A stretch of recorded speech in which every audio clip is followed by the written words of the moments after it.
Hello everyone, I'm very glad that you listened to my story. Please give me a follow and like the video if you enjoyed it. Feel free to comment and provide feedback so I can improve the sound quality.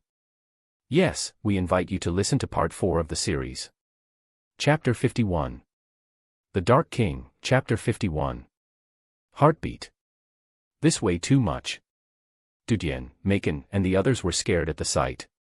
They were still in a daze. Scott that was running in the front roared, "Run ah!"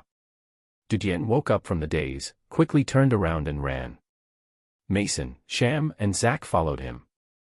However, at this time their physique and stamina were finally reflected as Scott and Mia quickly overtook the gap between them and quickly passed them. They disappeared from their sight in short amount of time. At this time, the other consortia scavengers who were behind by a big margin also caught up to them. "Get out of the way!" A burly youth screamed out at Dudien and the other three. He pushed Shem away, who was the last one of the four. Because of the sudden thrust to the side, Shem lost his balance and fall onto ground. Several young scavengers who were rushing over passed over the stumbling Shem. Dudien heard Shem scream and stopped to look back. He saw the scratched Shem was on the ground and was trying to get up when another youth pressed him down over his head while passing by. All of them were bolting away and trying to use Shem as a bait for a leverage. Around 100 meters behind there were more than a dozen undeads quickly giving a chase. Dudien's face paled. He clenched his fists and ran back to help Shem. He grabbed his arm and yelled, "Quickly! Up! Up!" Shem quickly grabbed him. Dudien led his body, pulled him up, and immediately turned to continue to run. The other consortium scavengers had already run in the front, trailing Scott and Mia. They ran in the direction of them disappearing in the corner of the street. Shem looked back to see a dozen or so bloodthirsty undeads. His scalp tingled and his legs shook, almost tripping again.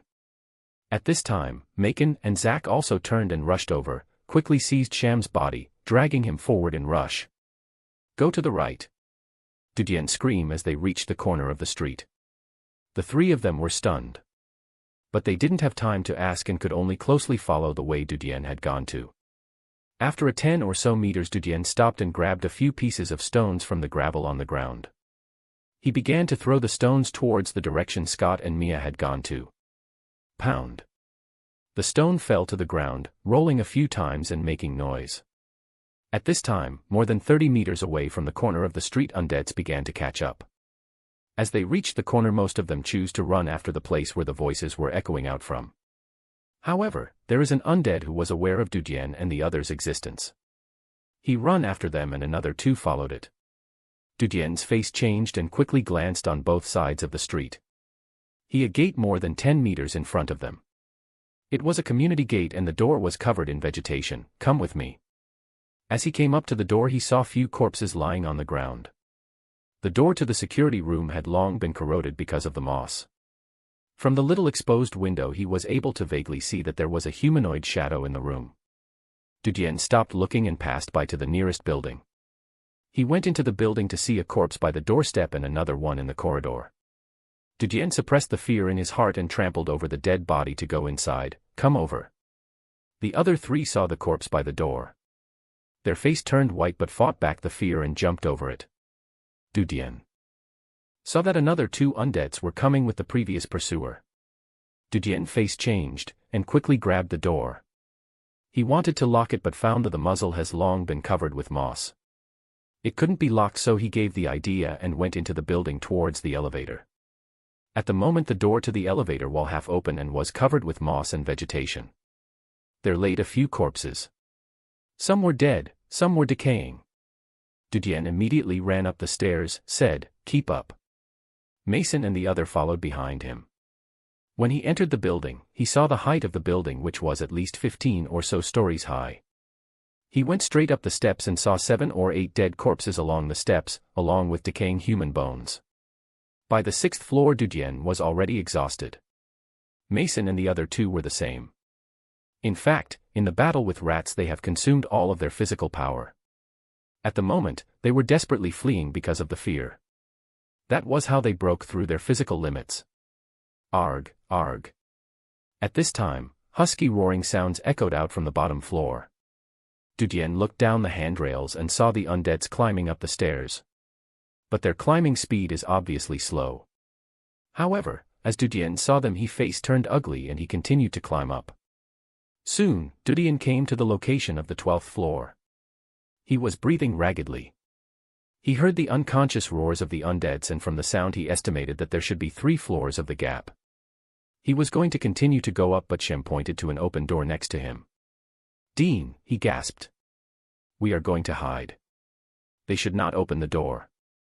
Dudien immediately reacted, "Get in." He was the first to enter the room. Mason and the other immediately followed him in. Dudien locked the door. The vegetation and the moss had not climbed up because the floor was high. The latch was easily locked. He glanced at the room. The living room was very scattered. There was a corpse lying on the ground. Next to the corpse was a baby carriage where a baby's body laid. Dudien immediately said, "The sofa." "The sofa inside the living room. Move it to the door to block it." "The sofa." Mason and the other 2 didn't understand but saw the direction of Dudien's fingers. They ran past, lifted the sofa, moved it to the door and gently put it down against the door. At this time, the roars from outside were more and more clear. Dudien quickly made a gesture to make them stay silent. Standing on the soft, through the cat's eye, he looked to the door. Cat's eye lenses were very turbid. He saw a few blurred figures appear near the door. The 3 corpses seemed to crawl and continue to climb up the stairs. Dudien's mind was relieved, but the heart was still beating. He was separated by a little distance from the bloodthirsty monster. He felt that the world is static. Only his heartbeat echoed in his ears. Arg! The door was suddenly slammed. Hoarse sound of roaring came out from the door. It was full of anger and ferocity. Chapter 52. The Dark King, Chapter 52. Narrow escape. Dudien was scared. He pushed against the door. The door was old and rusty. After the first punch from the undead, its frame had cracks. Fortunately, there was sofa behind the door, because otherwise it would have been broken already. Mason and the other 2 were frightened and hurried to the sofa to push it. The wooden frame inside the sofa had long been rotten, so after the heavy push of 4 of them, it cracked in the middle. Bang! The door was broken and limp palms stretched inside, casually clutching. Fortunately, the undead's bodies belonged to adults, so they were much taller than Dudien. They couldn't catch him on the first try. Dudien had forgotten that most of these materials were useless after 300 years of corrosion. He shouted at the others, "Quickly, jump from the window down to 11th floor." Mason and the other 2 were panicking, but after 3 years of training experience they quickly replied, "I'll help resisting them, you should go."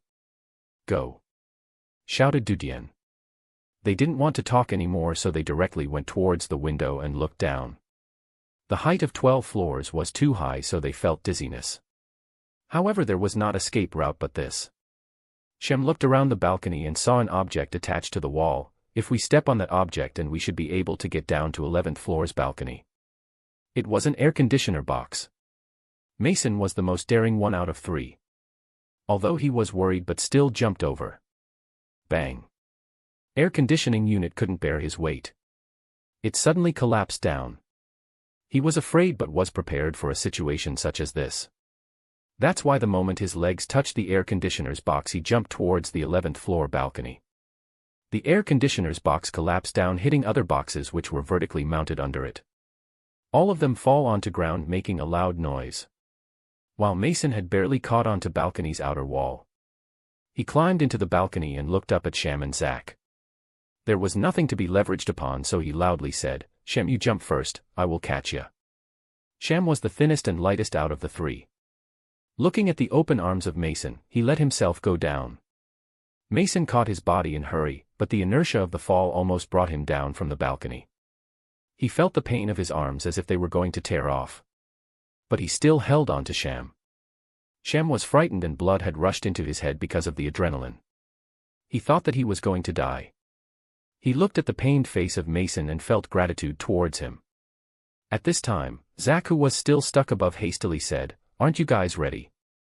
I want to jump." Mason shoved up his arms and said to Shem, "Let's catch him." Shem nodded. Both of them opened their arms and said to Zach, "Jump." Zack leaped down. They immediately caught Zack, but Mason's arm was in pain and Zack almost slipped loose through his hands.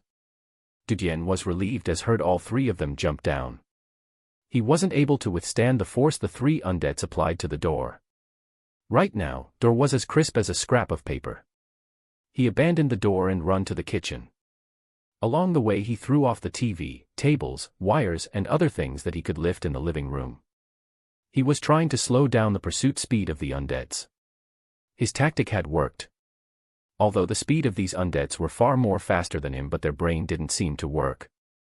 They didn't know how to avoid obstacles and were tripping over while passing TV, tables and wires which were on the ground. Dudien seized the opportunity. H went to the kitchen and began to throw all the objects that he could utilize. All those plates and wares that were thrown at undeads did minimal damages but attracted them.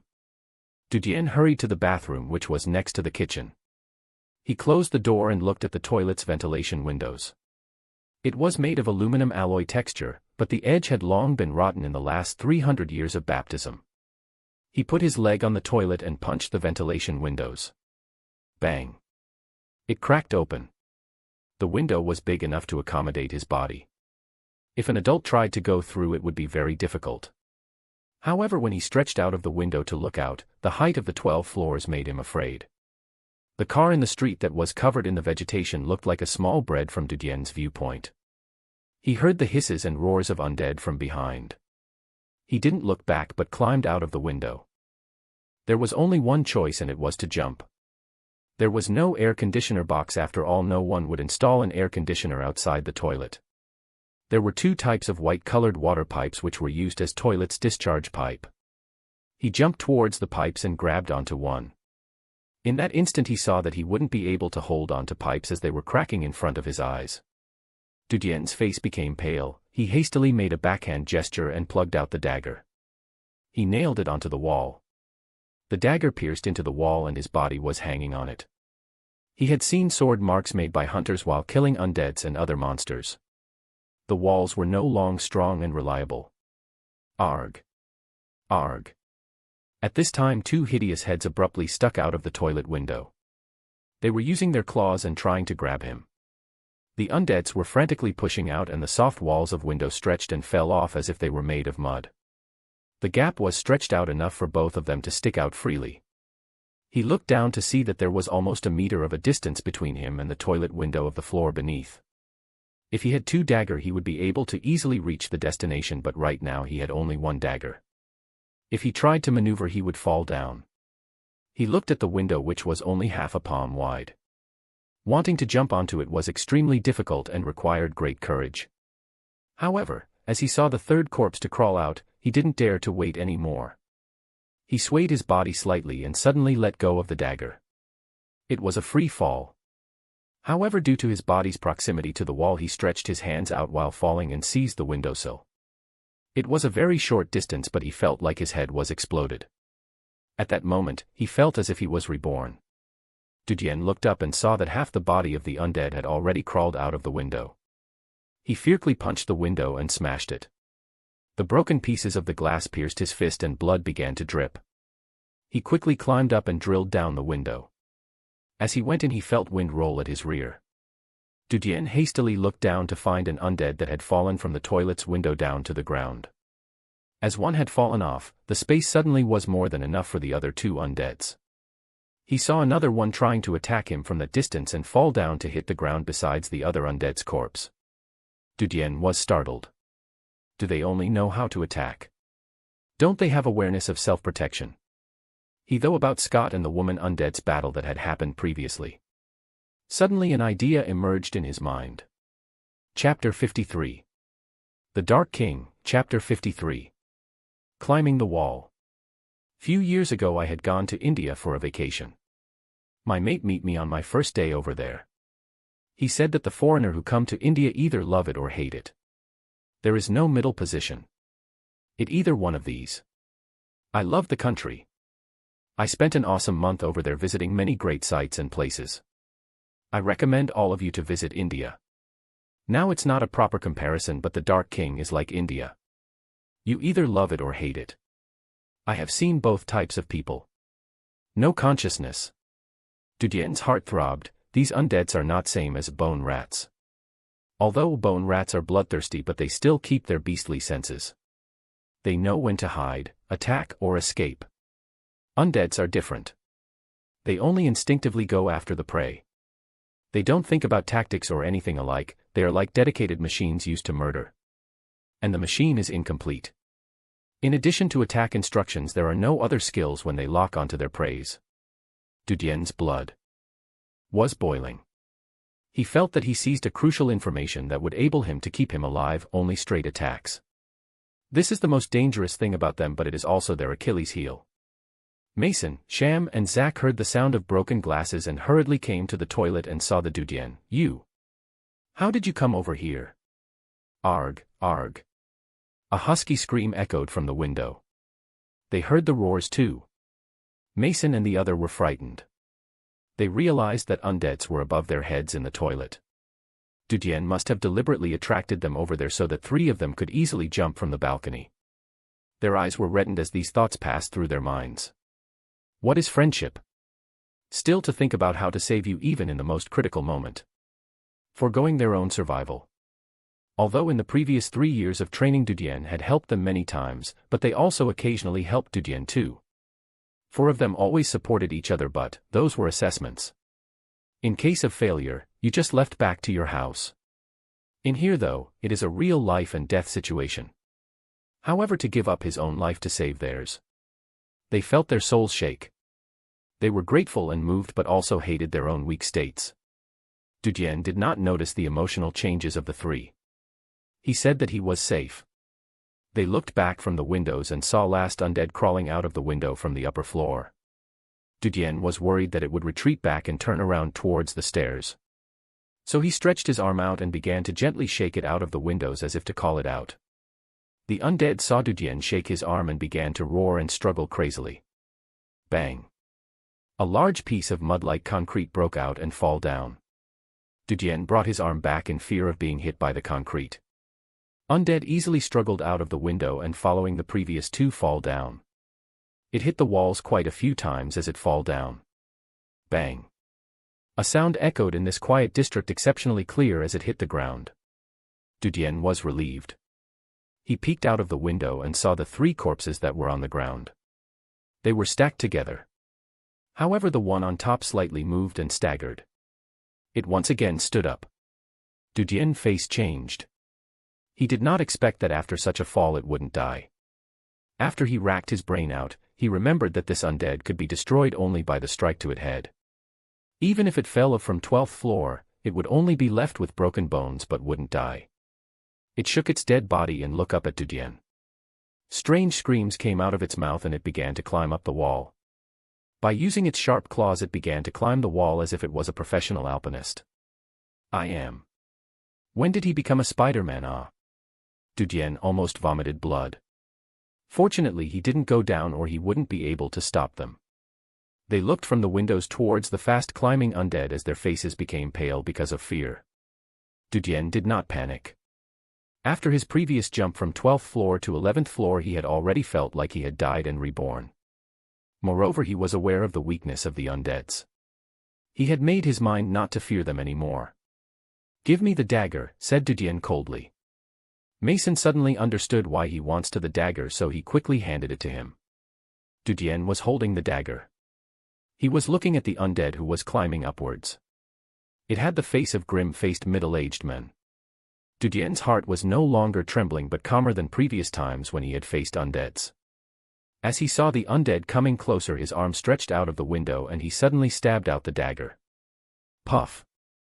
The dagger precisely hit and pierced the soft brain of the undead. The undead lost all of its power in a matter of seconds and fall down. Bang! It hit the 2 dead bodies that were already lying on the ground. The other 2 undeads were not moving as they had fallen head onto the ground. It had resulted in their skulls to be cracked and they died on spot. This third one fall on top of them, so it didn't die momentarily but was having its last moments in this world. Dudien's mind was relieved. There was a sudden burst of soreness from his body. From combat with rats to the present, it was a continuous and vigorous exercise. His physical strength was completely overdrawn. He saw on the toilet and watched the mason and the other two. He gasped with a laugh, "No injuries, right?" Mason shook his head and sighed, "You just saved our lives, man." "Do not curse me," Dudian laughed. Their tightened nerves relaxed. One by one they sat on the dirty ground to rest. "About Scott. Are they going to be all right?" Zack asked. Dudian thought of the consortium scavengers who used them as bait while trying to save their skins. When the situation was critical he had no time to think. But at the moment he clearly knew that consortium scavengers pushed off Shem on purpose.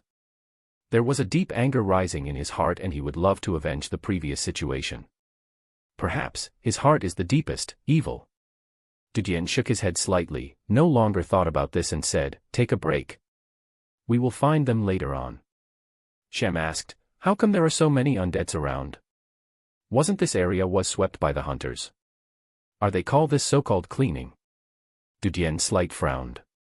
He also felt puzzled. If only rats were left, he could understand.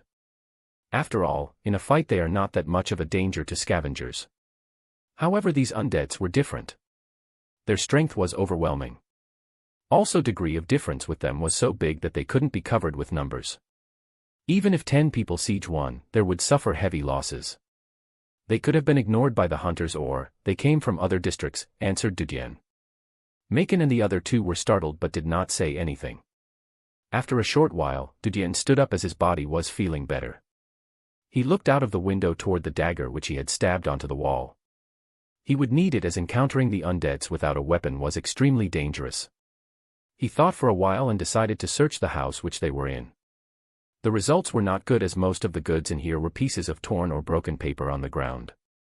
He took out a rope and climbed out from the window.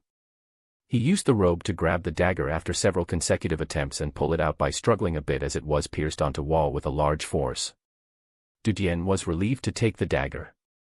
At the same moment he heard Shem's panicky voice, "Dean, come over."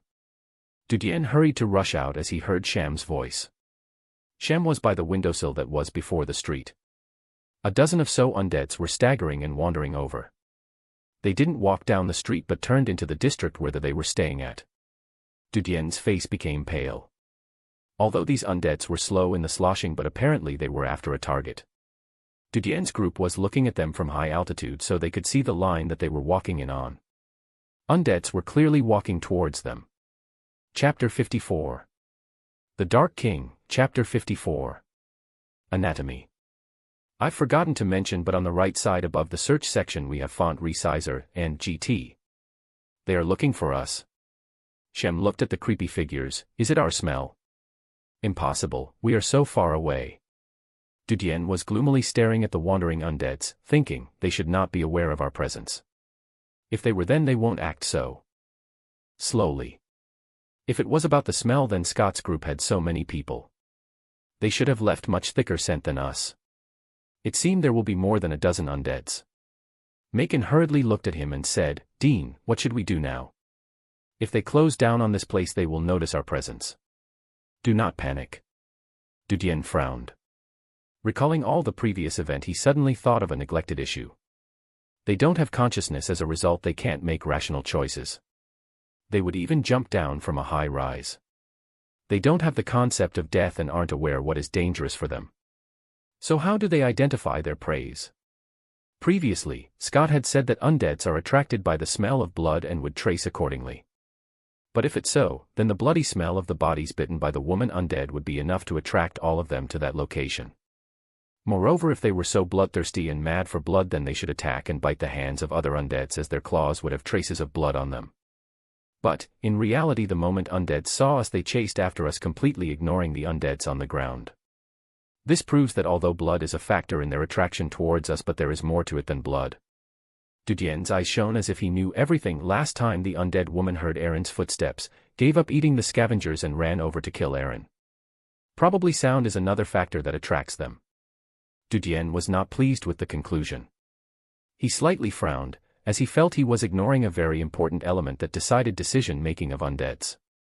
Scene after scene came in front of his eyes as he analyzed the actions of undeads from previous encounters. He came to understand that it was not sound.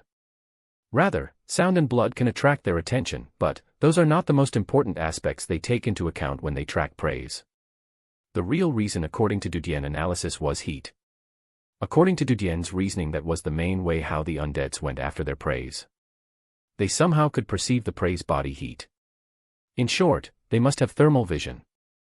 However, some of the undeads had their eyes pierced, so Dudien guessed that there must be some kind of mutated organ within their heads which could automatically perceive the surrounding heat.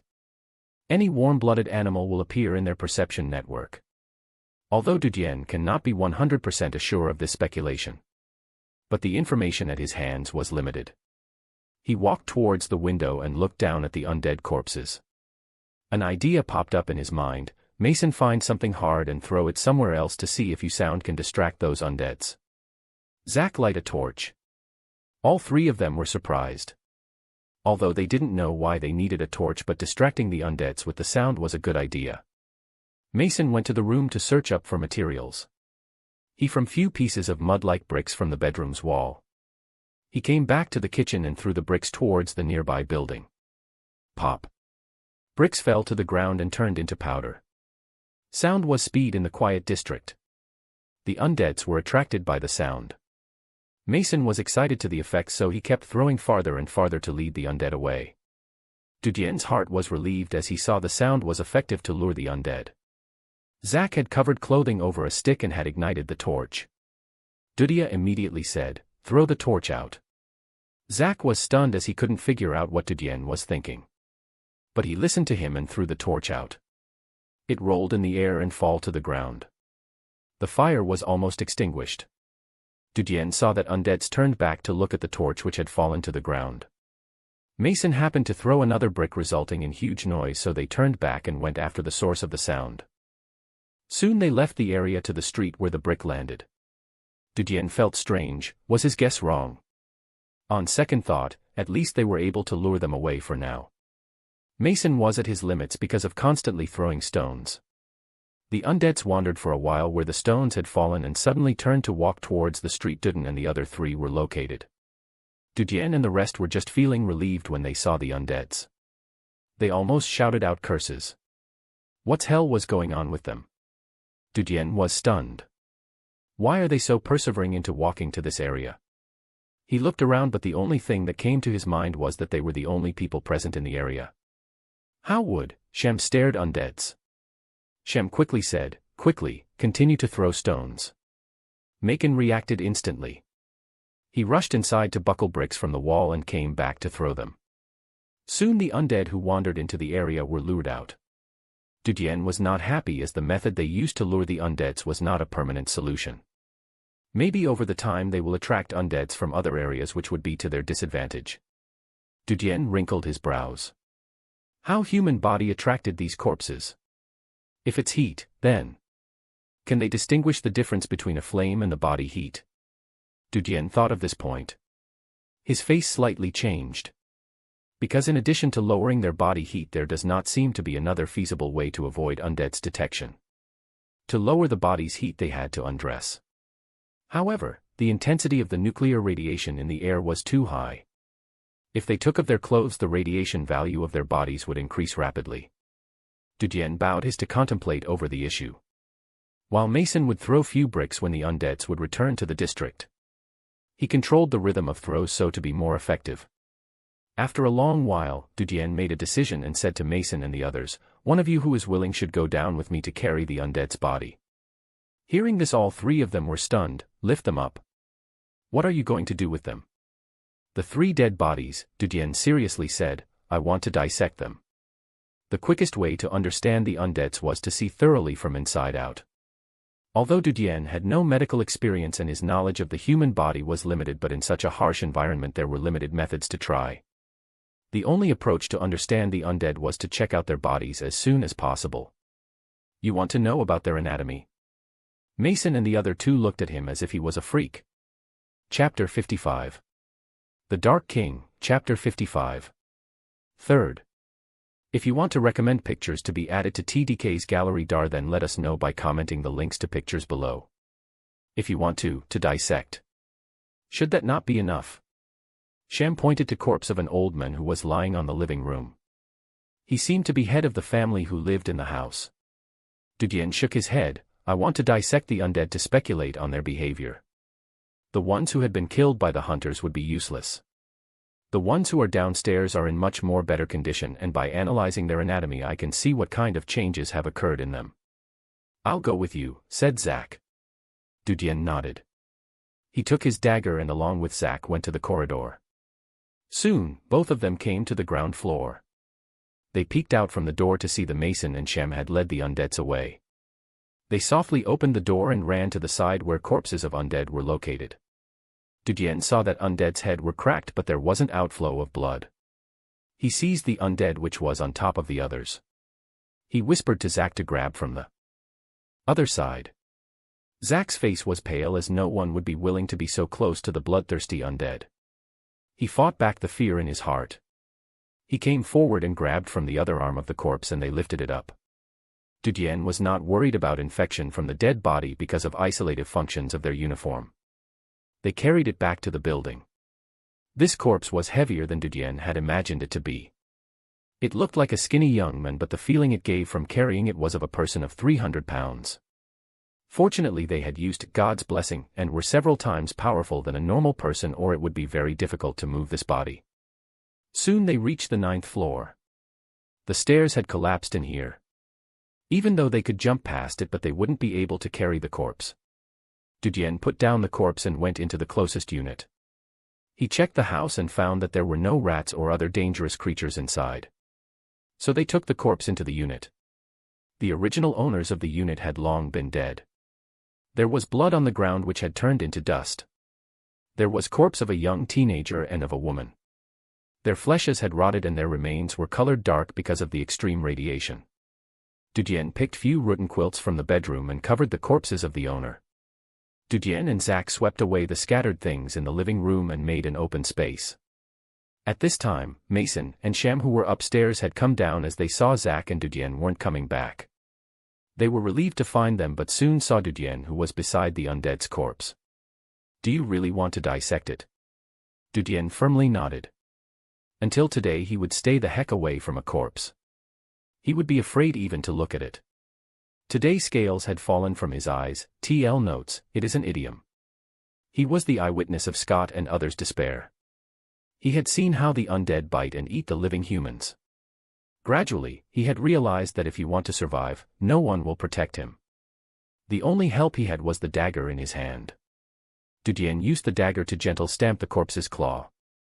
He saw that the surface of the claw was extremely hard. It felt as if it was made of steel. What kind of a biological evolution it is, Dudien was apprehensive. There was claw-like growth at the feet of the undead too. In addition, both its hand and feet were covered in a layer of dark cuticles which gave off a hideous look. Dudien looked at its chest. There was a trace of heart. He took a deep breath and stabbed the dagger down. He pierced from belly all the way up to chest. No blood oozed out. Dudien sighed. To tell the truth, he would vomit at a sight like that where blood would sputter out. Under the gray-toned skin there was brown-colored flesh and blood. Moreover, everything was frozen inside. Frozen. Dudien felt that the undead's body was particularly cold. It was ice cold. No wonder that there were no signs of decay. However, Dudien had seen the corpses of undead who were killed by the hunters. All of them had serious signs of rotting. Especially, the first undead he had seen in the bathroom. Her face and body were completely rotten. Thinking of this, Dudien looked at the body of the teenager who was still lying in the room. He stepped forward to check it. Same like the other undeads, its head was completely destroyed. It was split from the middle and divided into two. Most probably very sharp and tough sword was used to cut it open. The boy's neck, arms, chest and other parts had different degrees of decay. His skin was swollen like a blister. Dudien gently poked the dagger. It penetrated through the skin as if it was cutting tofu. Dark red. Blood was revealed. The smell that it emitted made him feel nauseous. Why would these undeads after the death would decay and emit the same smell as humans, Dudien thought. Are these corpses really alive? If it was alive, then why it had no consciousness? It lacked even the basic instincts. Dudien silently contemplated. then got up and returned to the previous corpse of undead. He opened its eyelids. It had a Western stereotype. The pupils were green. There were numerous fibers inside the kernel of the pupil. Is it relying on its eyes to track the prey? Dudien gently cut its nose, inch by inch.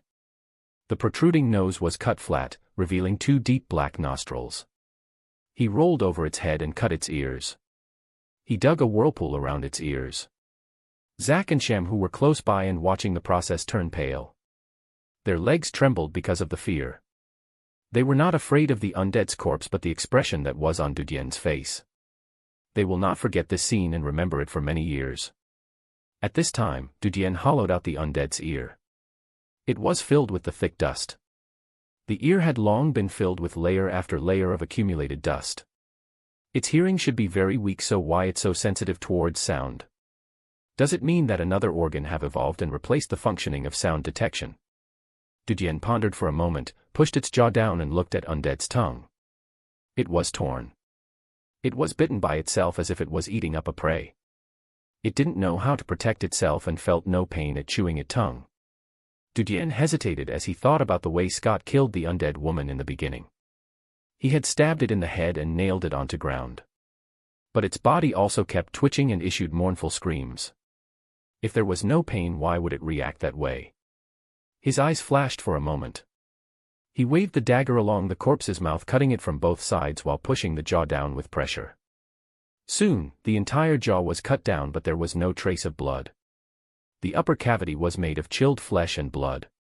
2 spare bodies were downstairs, so without further consideration he pierced the head from inside with the dagger.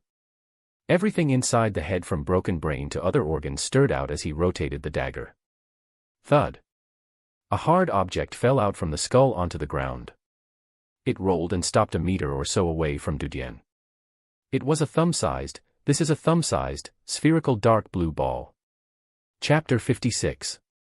The Dark King, Chapter 56. Virus. Dudien, Shem, and Zack looked at the dark blue ball. They were confused. A ball falled out of a head. It was perfectly spherical. The color was dark blue and it looked beautiful. Obviously it was not result of intracranial tissue sclerosis, as it looked like a metal ball. Only, how could there be a metal in the brain? Dudien was anxious and doubtful. He didn't take the initiative to touch it but gentle poked the ball with the dagger. It skid as the blade of the dagger touched it. So hard. Dudien was mesmerized.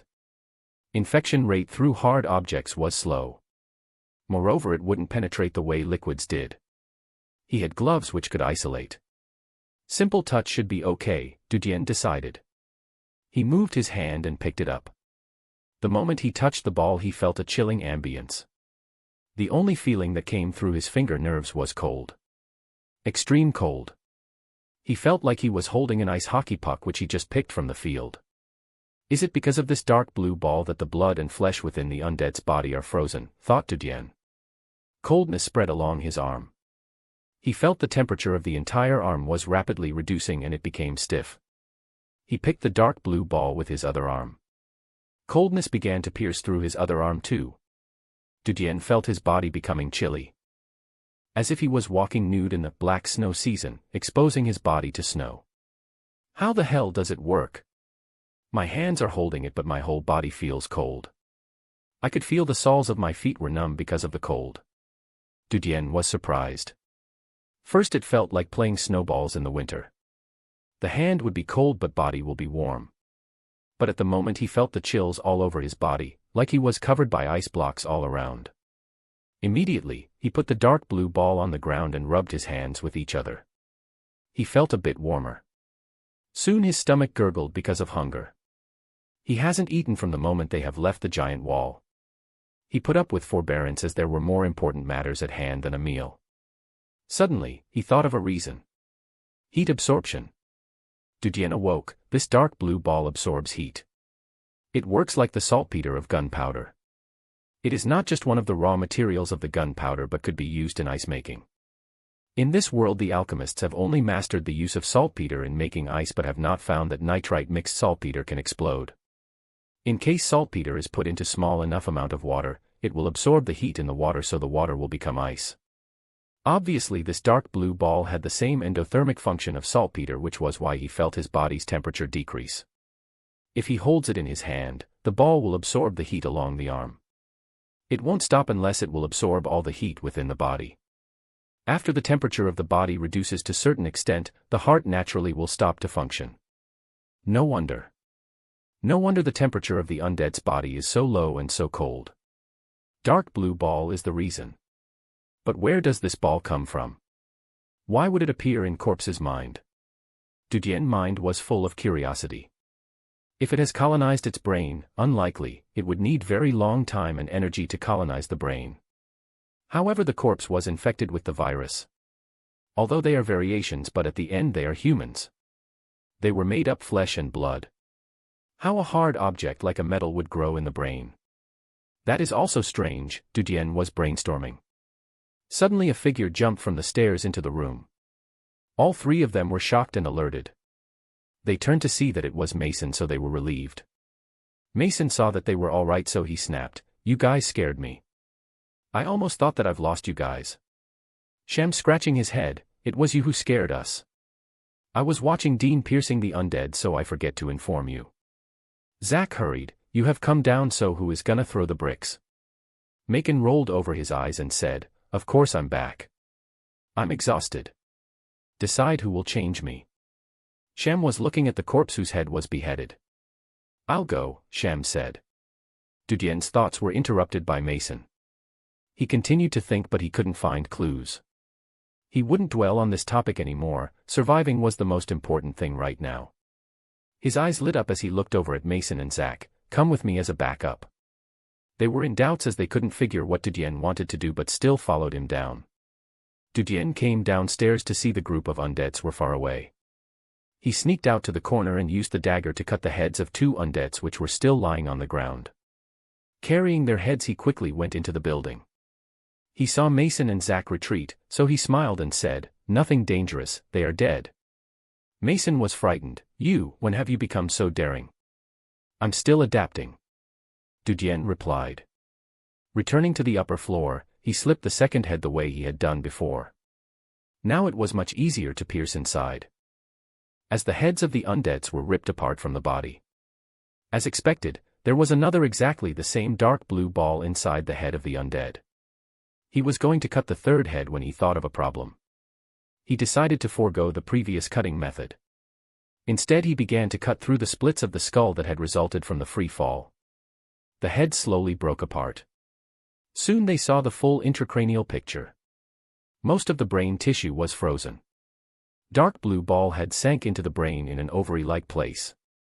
However, probably due to the skull crack, dark blue ball at the brain tissue was damaged. Dudien carefully rummaged for a while. Soon he came to understand the dark blue ball was in control of the undead's actions. The so-called destruction of the head can kill the body of the undead were based on 2 principles. First is to destroy the central nervous system in the head so that the head cannot control the body. The second is to destroy the dark blue ball's connection to the brain. In simple terms, this dark blue ball somehow connects to the brain through the ovary.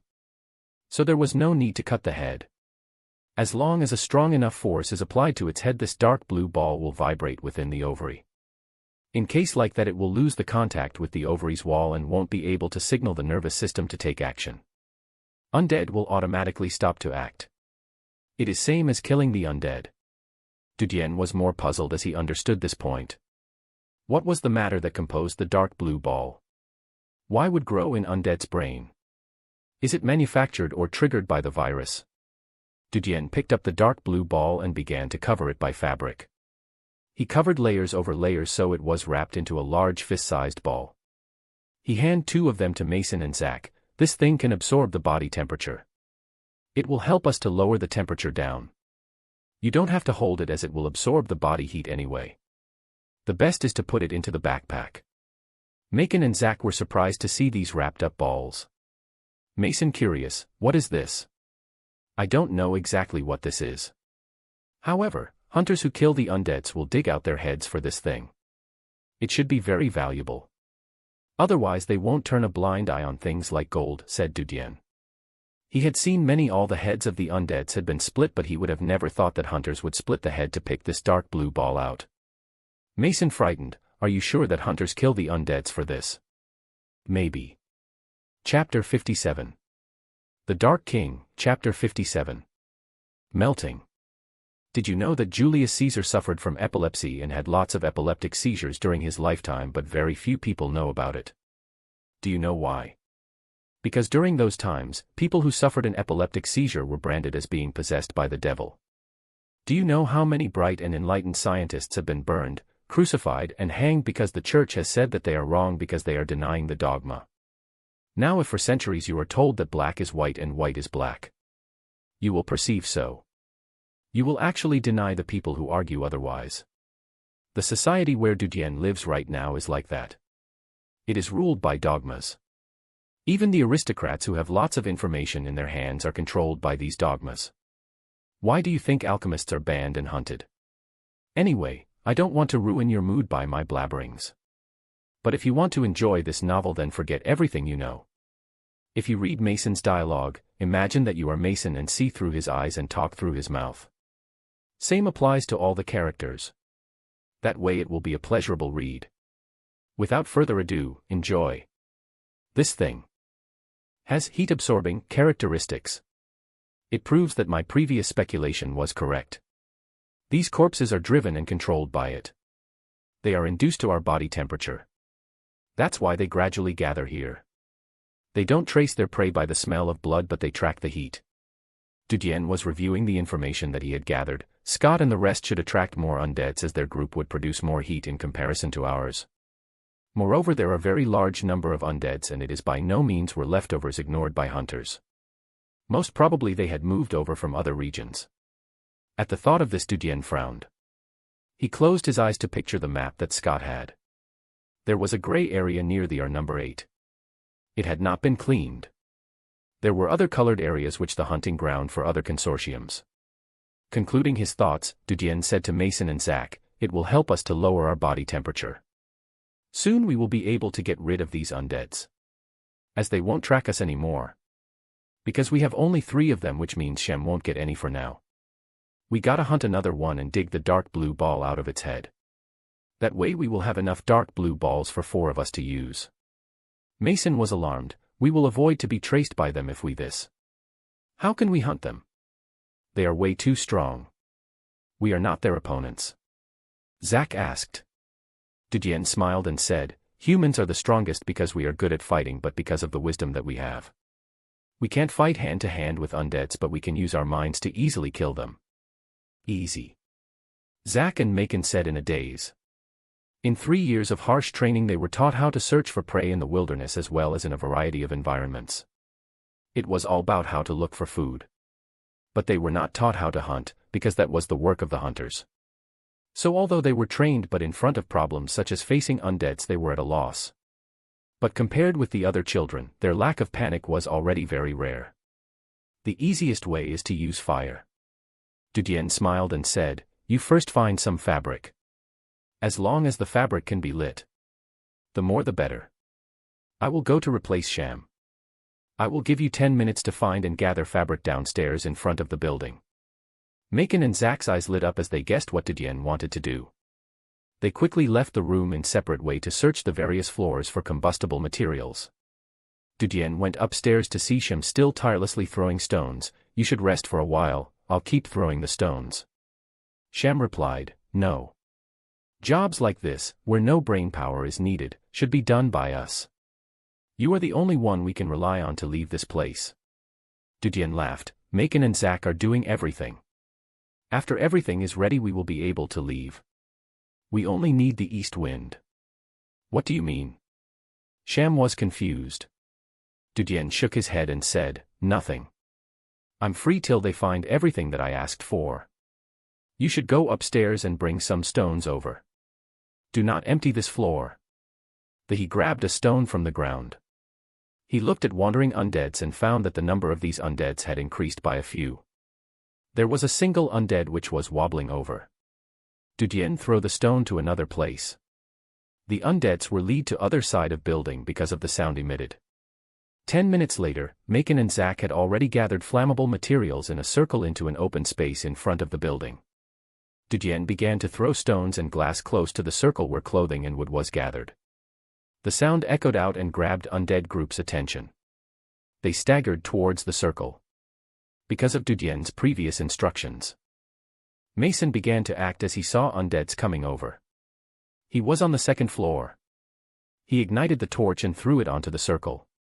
He lighted 5 torches. 4 of them fall onto the circle because of close distance. The flame soon spread to all over the circle. Clothes and rotting wood furniture was burning together and soon turned into a raging fire. The undeads came close to fire but avoided it instinctively. However, they began to walk around outside the fire circle. Dudien was slightly dispirited as he saw the scene. He threw few more stones to attract the undeads into the fire. However, the sound was not able to attract them. Dudien ran downstairs in hurry and yelled, "Burn them!" Mason, Zack, and Shem immediately set to implement the spare plan prepared by Dudien in a case such as this. It was simple: burn the undead. The plan was made so that if the undeads didn't go inside the fire pit, now the plan would just be handy. The 3 quickly picked up sheets, quilts, and blankets that were prepared in advance. They began to throw them at undeads. Although they were not affected by the but were covered in sheets, quilts, or blanket. They were walking around the fire pit so the fabrics were ignited by the fire. Soon their bodies began to burn up. Dudien was relieved as he quietly watched. After some time the flame was extinguished. There were close to a dozen undeads lying by the fire pit. Few who had avoided the flame had fled to few hundred meters away and continued to move on. Dudien threw rocks at once, led them to a faraway distance. He then let the sham to replace him in continuing to throw the rock. Mason, Zack, and Dudien came downstairs. They were ready to get close to undeads when they saw one of them lift his hand a little. They were surprised. Didn't the flame burn them up? The body is charred, but the dark blue ball can still continue to control them. Dudien's face changed. He asked Mason and Zack to throw more combustible fabrics and wood so that they burn them for more. 7 or 8 minutes later, after a careful observation of the undeads, Dudien threw stones onto their bodies. He was relieved as he saw them no responding to the stones. He took Mason and Zack with him and went down towards the corpses of undeads. Shem was leading the undeads away by throwing rocks so they came out easily. Their gloves were wrapped in fabric to prevent skin burns. Afterwards, they cut off their heads. There were a total of 8 heads which were brought back into the building. Dudien pierced the head and saw that its intracranial tissues had softened and were almost in liquid state. The dark blue ball in its skull was melting. It had shrank from the size of a thumb to a soybeans. After the melt-out, the liquid was the same as the translucent color of water. It can't handle high temperatures. Dudien frowned. Chapter 58. The Dark King, Chapter 58. Injured Hunter. For God's sake, disable your ad blocks. Dudien quickly cut open the other head. He saw that the same thing had happened to the dark blue ball. It was melting down. It confused him. Aren't these things absorbing the heat? How come they will melt at high temperatures? Was it not its purpose to begin with? He was puzzled with lots of doubts in his mind. Dudien used the dagger to pick them out from inside the skull. After leaving the intracranial tissue, dark blue ball stopped melting. Dudien's eyes fell on bluish liquid which was melted inside.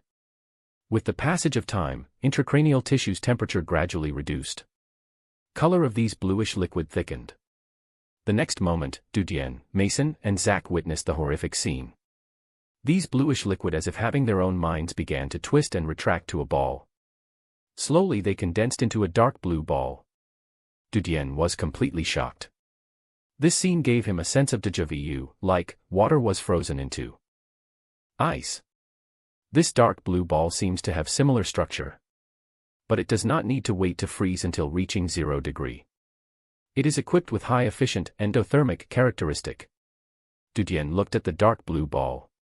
He felt as if there was an eye inside the dark blue ball staring back at him. It gave him a creepy feeling.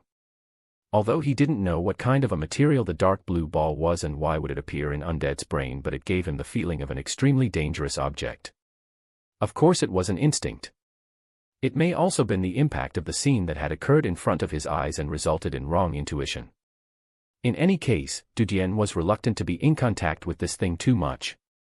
He thought to himself that if he had his own alchemy laboratory he would have to study this thing. This terrible virus let him feel that 300 years ago when he entered the cold storage he had missed something. Only after a thorough study of the virus, he may get to know a thing or two about it. Mason looked at Dudien and whispered, "Dean, can we use this thing?" Dudien looked at him and replied, "You can use it but be careful. Isolate it well." Mason nodded delightedly. He used the cloth to wrap up the dark blue ball.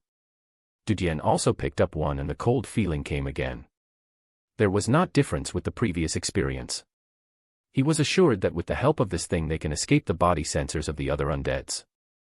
Continue to arrange the combustion circle. Dudien took away all the balls and said to Mason and Zack.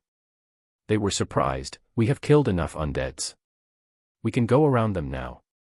Dudien shook his head slightly and said, "Hunters don't pick up gold but dig this, indicating that the value of this material is higher than jewelry. The more we can hunt better for us. It is a large fortune." Both of them reacted to Dudien's words. They were ecstatic. Zack patted his thigh. "Yes, so to say, we are doing the work of the hunter, ha ha ha." Mason laughed. "Fortunately, Dean is smart. We are going to be rich. Although the undeads are horrible but they are dumb. It is easily to kill. After we finish with this batch we should go and find other undeads to hunt. We should not pick anything else. Those tattered metal were not much of a value either." Dudien looked at these two who previously were scared the hell out when the word undead was mentioned. After he used wealth to problem them they agreed without thinking about it. These two were blinded by financial gains. Half an hour later, all the wandering undeads in the area were killed by Dudien and the others by using the fire circle. Including the previous 3 undeads, their total harvest amounted to 21 dark blue balls. "Where do we go next?" Mason said excitedly as he was carrying a bag of dark blue balls, "To the gray area mentioned by Scott. That place has not been swept off. There must be a lot of undeads." Dudien silently said, "You're crazy. Haven't you seen the streets where hunters had killed so many undeads? Going to the gray area won't be like here where you can lay out the trap and wait for the undead. We will be in siege by the sea of undeads. Do not be blinded by the money." Macon recalled the number of corpses he had seen along the way and shivered in fear. Dean said that the gray area is too risky. There definitely will be more rats than here. This animal is not the same as the undead. Sham whispered, "We should find Scott and rest. They have a map and know the way back. There would be some undeads after them. We have to help them. By the way, we can kill those undeads too." Dudien nodded. "Let's eat something first to add strength." Because of the previous hunting they hadn't rested at all. They were tired and hungry. They pulled out the dry food and water from their backpacks and began to eat. After 3 years of training they knew how to control their hunger and thirst. Everyone ate a few mouthfuls and drank a little water. They stopped because if they didn't find new food source the stuff in the backpack may not last for 10 days. As they were ready to restart a figure came running at high speed from the area through the other street. The figure was extremely fast. As it reached the junction it immediately jumped up and landed on top of the security boot and later to the ground. As soon as it reached the area where Dudien and the rest were, it began to run close to the wall. And this scene was caught in Zack's eyes. "Dean, come and see." Zack quickly called Dudien. Dudien quickly walked past and saw Zack point to the location. There was a youth on the ground near the adjacent building. There was a crossbow on his back and arrows. He was clutching his right arms. It seems he was injured at the moment. "Hunter." Dudien stared. Zack, Macon, and Sham froze up for a moment when they heard his words. They were scavengers and the best thing that they were provided with were dagger. This dagger was not meant to be used to fight but to cut the bark or used by scavengers when the need to cut things arise. According to Consortium's definition scavengers do not need to fight. If they met up with monsters the only option is to run. If they can run away it's their own fortune, if not they were just unlucky. Like cannon fodder on the battlefield. They were not meant to take away the enemy's head and bring victory. Each position was given value according to its functions. Hunter. Mason, Sham, and Zack were excited. For scavengers, the hunter is an unattainable presence. They were able to compete with the presence of the nobles and qualified to talk with the aristocracy on the same level. And them, at the end of their lives they will be only scavengers. Good and bad, high and low. It didn't matter how much wealth was created by the materials that they will bring in. They will only be a scavenger. Because they don't have a light physique. The consortium let Dudien to be a seed scavenger because his radiation value was close to light physique, and his special training results were above the top. The consortia was willing to give him the opportunity to become a hunter. Otherwise, no matter how high the wealth Dudien would create for the consortium, he was destined to die as a scavenger. Dudien was not happy. Because he had seen the hunters, came outside the giant wall and witnessed the ruins of everything. He had seen the bloody bodies everywhere and he understood the perennial fighting of hunters. He understood why Fernando had looked at him with eyes so cold. Because in their eyes the life of others is meaningless. They are used to kill. They are nurtured to kill. He is our consortium's hunter. Dudien noted the medal on Youth's chest and relieved a bit. If it was other consortium's hunter, then they would be silenced if they were exposed. Dudien and the other were observing the hunter. He had noticed the burning marks on ground not far from the building. There was a trace of joy in his eyes. He went close to the circle and felt the bursts of warmness coming out of ashes. It seems the fire was extinguished not very long time ago. He glanced at the bodies of the undead on the ground. His eyes were puzzled a bit with disappointment. But he suddenly thought of something and his eyes lit again. He looked around and soon focused on a nearby building. He quickly rushed in. He's aware, Mason said. Zack looked at Dudien and said, Dean, he knows that we can do it. It's okay. Will he rob us? Dudien mind amazed by the keen observation of the hunter, but also feel the gap between themselves and hunters. With a single glance he instantly had determined their whereabouts, which meant that he was a seasoned veteran. He glanced at Zack and shook his head. He should not. After all, they hunt after tens of thousands of undeads. He would disdain the amount we have. Heard this, Zack 3 relieved. At this time, the door was opened and the hunter appeared inside. There was a trace of surprise on his face. It seems he didn't expect that the people who used the flame to kill the undead were actually children. Chapter 59. The Dark King, Chapter 59. Undead Level Hunting. Thanks to Nubelub for sharing the updates on Reddit. If you can please do so in the future. You are the new graduates from the scavenger training camp. Black uniformed youth glanced at the room and saw the charred skulls on the ground. When he saw the appearance of the cracked skulls he began to check out Dudien and the other 3 with great interest. Is it your first time? Or have you been scavenging for some time? You can kill these level 4 undeads. Moreover, you know to collect cold crystals from their skulls. A little mean it is. Dudien was staring at him. He felt his scalp tingling as if a predator was looking at a prey. His heart darkened as he whispered to explain, we are from the newest batch of scavengers that joined the consortium.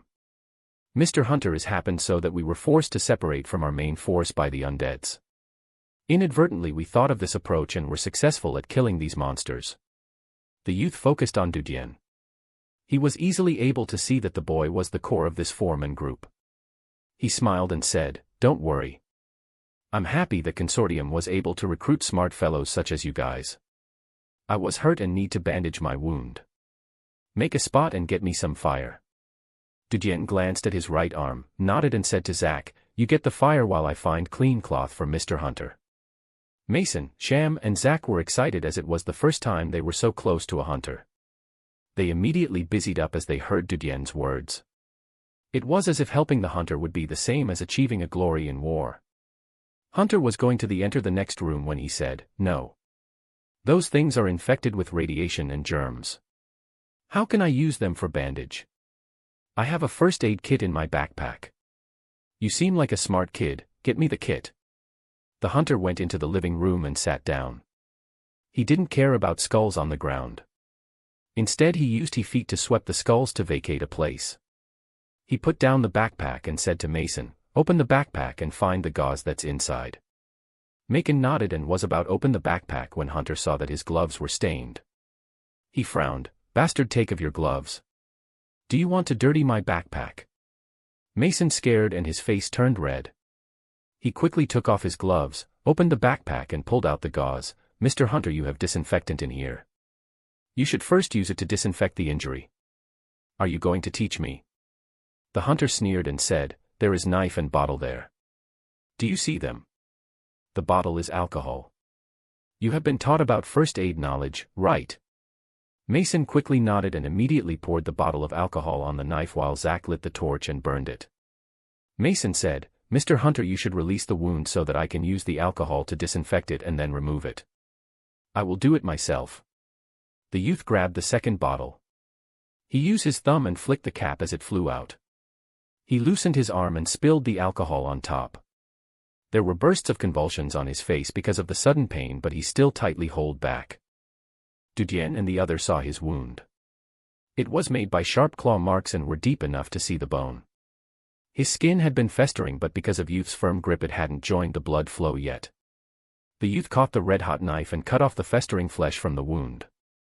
Blood flew out as if rain was showering. He bit his teeth and kept silent the whole process. This made Dudien extremely shocked. Is this the quality of hunters? Even the soldiers who were baptized in many battlefields won't have such a strong willpower, right? As he removed the festered flesh, Hunter let Mason to help him bandage his arm. In short time, his right arm was wrapped in layers of gauze. The youth wiped the sweat from his forehead. He spat and leaned against the wall while he was slowly breathing. Dudien looked at him and asked quietly, Mr. Hunter, isn't 8th area has been swept clean? How can there be so many undeads? Did they migrate from the other nearby area? Do not question me. The youth spoke in an unhappy tone as he gently closed his eyes. Dudien was startled, immediately shut up his mouth. A few minutes later, the youth opened his eyes. I'm hungry. Give me food and water. Mason was standing next to him, hesitated as he said, Mr. Hunter, it is our food. If you eat it, we. The youth looked at Mason with cold eyes as he said, don't you want to give me? Mason was scared. I don't mean we won't. But, just. Here is my food, Mr. Hunter. Mason is a bit not sensible. Please don't mind him. Shem quickly said and handed out his backpack. He took out all the dry food and water, then presented to the youth. Mason and Zach's faces slightly changed.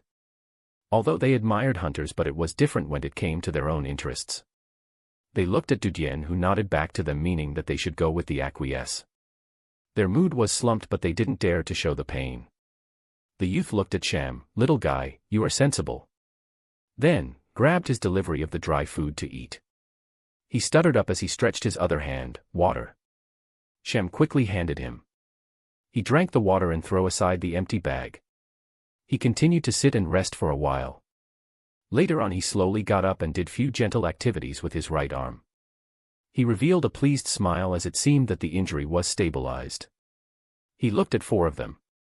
His eyes narrowed and pointed to Mason. Little guy, follow me. Mason surprised a moment. Go to where? You will get to know, the youth laughed. Mason hesitated and said, Sir, but I have the task. If I said follow me, then follow me. Why so much nonsense? Hunter frowned as he spoke impatiently. Mason was frightened as he aware that there was something bad coming up. He looked at Dudien. Dudien also felt a trace of unusual acting by the youth and said, Mr. Hunter, we have great respect towards you. But we have our own tasks, and if it's not completed we will be expelled by the consortium. I hope you can understand the situation which we are in. However, we are willing to assist and serve you as long as we can be of any service to you. Well, the little guy is able to speak. I now need your help. As I see your feelings are so good, then all of you should come with. It will be better with you all. The youth impatiently waved his hand. Dudien's face changed slightly, said, What can you tell us? He had said kind words because he thought Hunter would deny their help because of pity. After all, how can scavenger help a hunter? And if a hunter need their help, it won't be an ordinary problem. The hunter's task was nothing but hunter monsters. The youth's eyes narrowed and a trace of hostility flashed past. He thought of something, and the hostility in his eyes quickly dissipated. He had a smile on his face as he said, Nothing important. I have found precious materials. I alone won't carry enough, so I want 4 of you to help me out with taking it back to the giant wall. Rest assured, I will inform the leaders of Consortium about your help and half of the goods will be yours." Hearing this, Mason, Zack and Sham were surprised. Mason asked, "Mr. Hunter, is this really all? You will not lie to us, right?" Zack was excited. Only Sham was puzzled, as it seemed that there was something wrong. But he couldn't think of any reason. He could only look back to the Dudien. Dudien knew that Hunter was lying as he heard his words.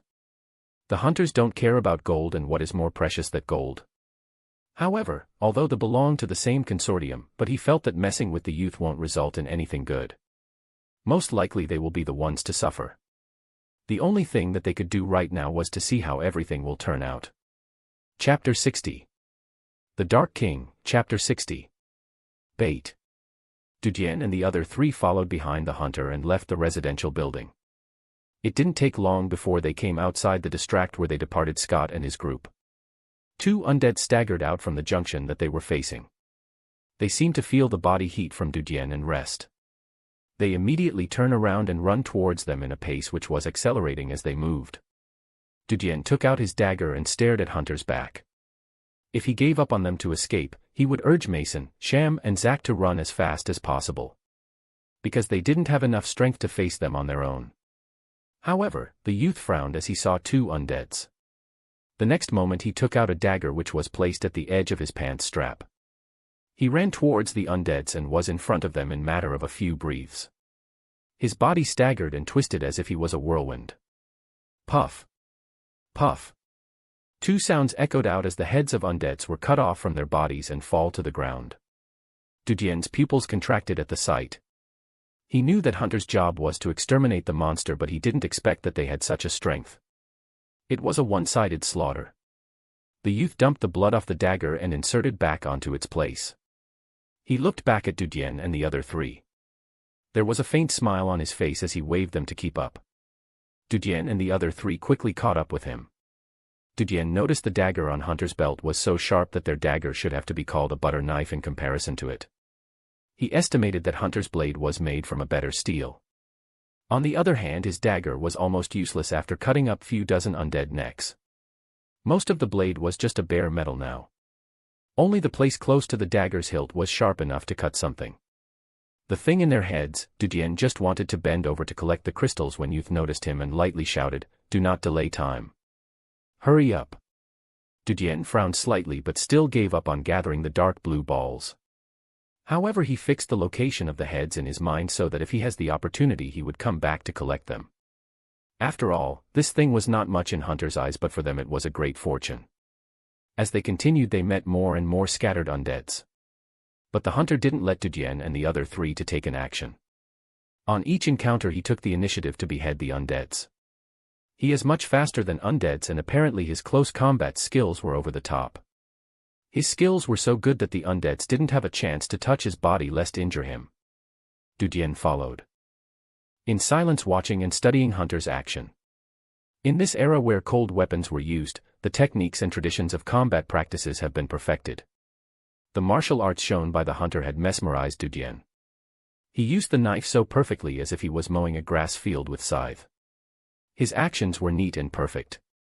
He wasn't affected at all even though he had an arm injury. Is this the result of life and death situations that he has gone through? Mr. Hunter, will you save Scott and rest? They should not be far away from here, Mason bravely asked. Along the way the youth had sheltered them from undeads. So they had come to feel that the hunter's nature was not bad. A good impression of him had gradually birthed out in their hearts. His previous actions has long been automatically ignored. The hunter replied, "Who do you think I am? Do you think I work for a healthcare organization?" Mason was stunned. At this point, the youth's face changed as he looked towards a street. Dudien noted that Hunter was looking at the place where they had flew away. Also, it was the first place where they had met undeads. Dudien seemed to feel the ground under his foot faintly tremble. As if a tall building in the distance had collapsed. Afterwards he heard a soft roar. The youth's eyes narrowed and a trace of bloodthirst flashed past. He glanced at the buildings around them and soon his eyes locked onto the top of the office building in the vicinity. This building has long been covered with moss and vegetation, the windows had dilapidated. There was a little smile on his face as he said to Dudien and the rest, "You wait here. You must not leave without my orders." Dudien's face changed as he said, "What about you?" "I have something to do. I'll come back immediately." The hunter said in a serious and cold tone, "Do not forget, without my order you are not allowed to leave. I will be ruthless towards anyone who leaves without permission." His eyes swept over the four. "Don't forget my words. Even if you go back to the consortium, I'll find you and I'll skin you alive." Finished, he looked back at the previous location, sneered, turned and left quickly. He was like a dexterous black cat. The first moment he was in front of them and the next he went into office building and disappeared from the four's eyesight. Mason was frozen, he just went away. Dudien looked at the back of his disappearance. There was an emission of unknown feeling in his heart. He suddenly thought of the bow and arrows on the youth's back. Tall building, bow and arrows. His pupil suddenly shrank. Archers use ambushes. Are they being used as bait by the hunter? What he wants to lure. Run. As he thought of the possibility, Dudien suddenly roared. He quickly ran towards another office building, taking advantage of the time while it would take the hunter to reach the top of the building. They must escape from this place as soon as possible or else will be shot by the hunter on the spot. He was not confident enough that Hunter wouldn't shot them in case of an undead attack. Mason, Sham and Zack were stunned and puzzled. They had trusted him for a long time so their bodies had subconsciously followed behind Dudien. As he caught up, Mason asked in hurry, "Dean, what happened? Why are we running? If he knows we..." Dudien had a bit of favor in his heart as he previously saw the hunter kill the undeads to protect them. But that good impression had gone away as of now. He replied in cold tone, "We are likely being used by him as a bait. He is trying to lure out his prey." "What bait?" Mason, Sham and Zack were shocked. Soon they thought of the possibility and shuddered. Dudien went into the building. He breathed gently and looked back at Mason and the rest. "We gotta get to the other side. We must not let him find us." Zack's face was ugly as he said, "Even if we escaped him now after we get to the giant wall he won't let us live in peace." Dudien answered in cold tone, "Then we will kill him." Mason, Sham and Zack hesitated as they heard Dudien. He stared at him in stunned looks. Mason could not help but said, "Kill him." "My God, do you know what you are talking about? He is a hunter. We can't kill him. Even if we somehow kill him, then this is a big crime." "Dean, are you sure?" Sham turned pale and said, "If you guessed wrong. If he just let us stand there so get a bit private time. Then we..." Dudien was a bit startled. He didn't think about the possibility of the hunter to take leak or shit. But, how can he bet on that? There is only one chance to live. If his speculation was right, continuing to stay there was the same as waiting for their death. The hunter killed the undeads very easily. Obviously if he was using them to lure out something then it has to be some kind of monster which was extremely terrorizing. Basically they would be doomed and would not be able to escape. Although there are many other possibilities, but this is the best he could think of at the moment. In case he was wrong, then he was wrong. Dudien thought of the desert assessment 3 years ago. He had killed the alchemist, Roseyard. He had a bit of hesitation in his heart but settled up in a moment. They had to leave the area. Even if his thinking was wrong, then he will still have a choice. That is, to kill the hunter. We have already left that place. Whether my speculation was right or wrong, it doesn't matter now. We have to kill him anyway. Otherwise we will be suppressed by him or even die in his hands. Dudien's eyes were cold as he resolutely said. Mason looked at his eyes with some hesitation. After all, anyone who is involved in the action to kill the hunter is a murderer. Murderer is a heavy word for people such as them. Dudien also looked at them waiting for their choice. There was fear in his heart. If they do not choose to participate with him, what he should do. He did not dare to go on thinking about what he would do in a case such as that. A door in his heart has been opened and a devil has inserted itself. It was whispering evil thoughts. There were few things that Dudien took as a bottom line. He didn't want to cross them now. Roar. At this moment, a low roar echoed from the previous location where they were. Dujien and others took a peek. They were horrified as the blood was drained from their faces. Chapter 61. The Dark King, Chapter 61. Level 9 Monster. The top of the tall building was dilapidated as it was baptized by radiation and rains for the last 100 years. Top 2 or 3 layers had collapsed and were in ruins. Brian leaped up through the gap of the wreckage of the broken wall instead of walking around to get to stairs. It was the highest ground of the building. He was extremely satisfied with the broken wall cover, which was very suitable for ambushes. He felt the hunt will be very smooth. Roars echoed out, which surprised Brian. Did it came over so quick, Brian thought. He quickly adjusted the bow in his left hand with a firm grip. 2 arrows were taken out by his right hand with a smooth backhand motion. Arrows were silver in color and reflect his cold eyes. He looked down through the crevice of the cracker wall and saw his prey. The buildings that Brian saw were half broken and covered with vegetation. From the corner a behemoth-sized black monster came over. Its body length was about 5 meters. There were black loose hairs stuck to its body. Its head was similar to wolf's, mouth protruding outwards with 2 large sharp fangs. Saliva was flowing down through its fangs, dipping the hair on its chin.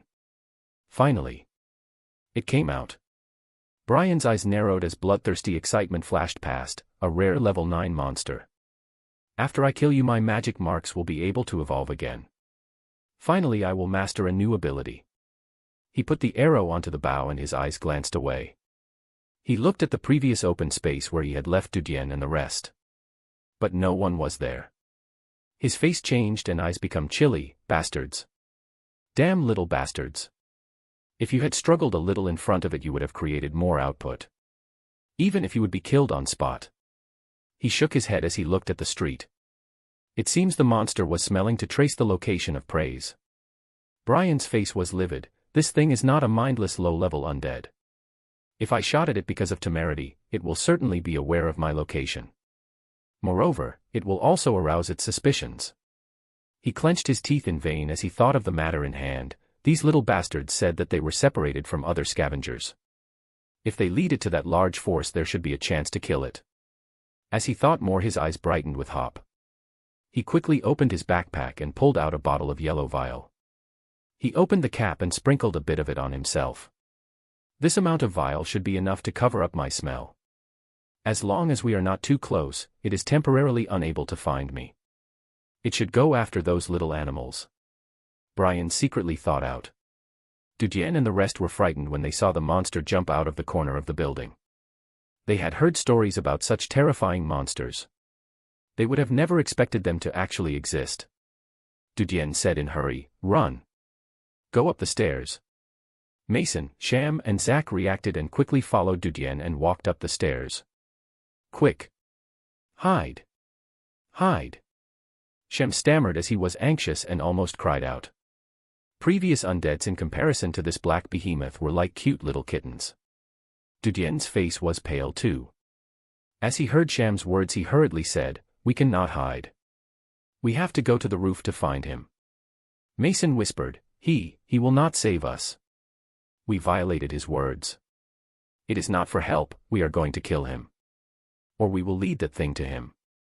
Even if we die, we will pull the hunter with us. Dudien clenched his fists. His heart was filled with fear and a very strong anger. His speculation was right on spot, that bastard really wanted to use them as a bait. They had helped him with the bandage and wound. They even gave him their food and water. Instead of thanking them, he acted ungrateful.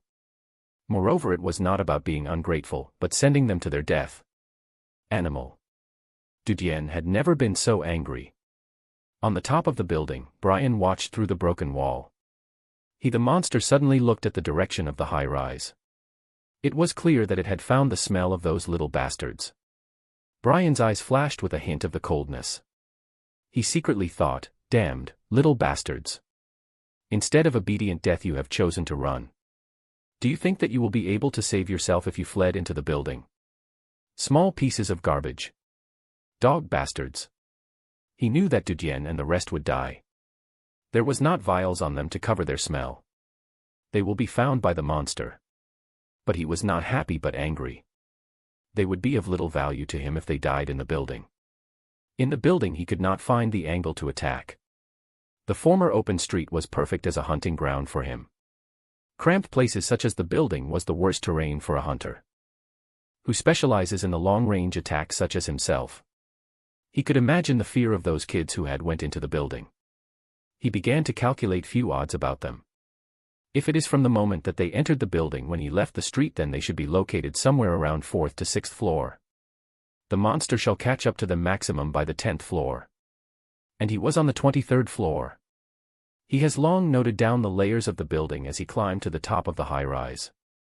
As an experienced hunter, his observation and coping abilities were out of ordinary.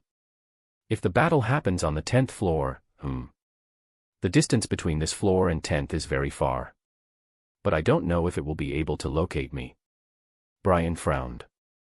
He was little uneasy in his heart. After all, he only saw a simple message in the hunting manual describing the monster as extremely sensitive to the smell. But there were no specific details about the range. Because of this, he took out the yellow bottle, poured the vial over his body and evenly applied to all parts of his body.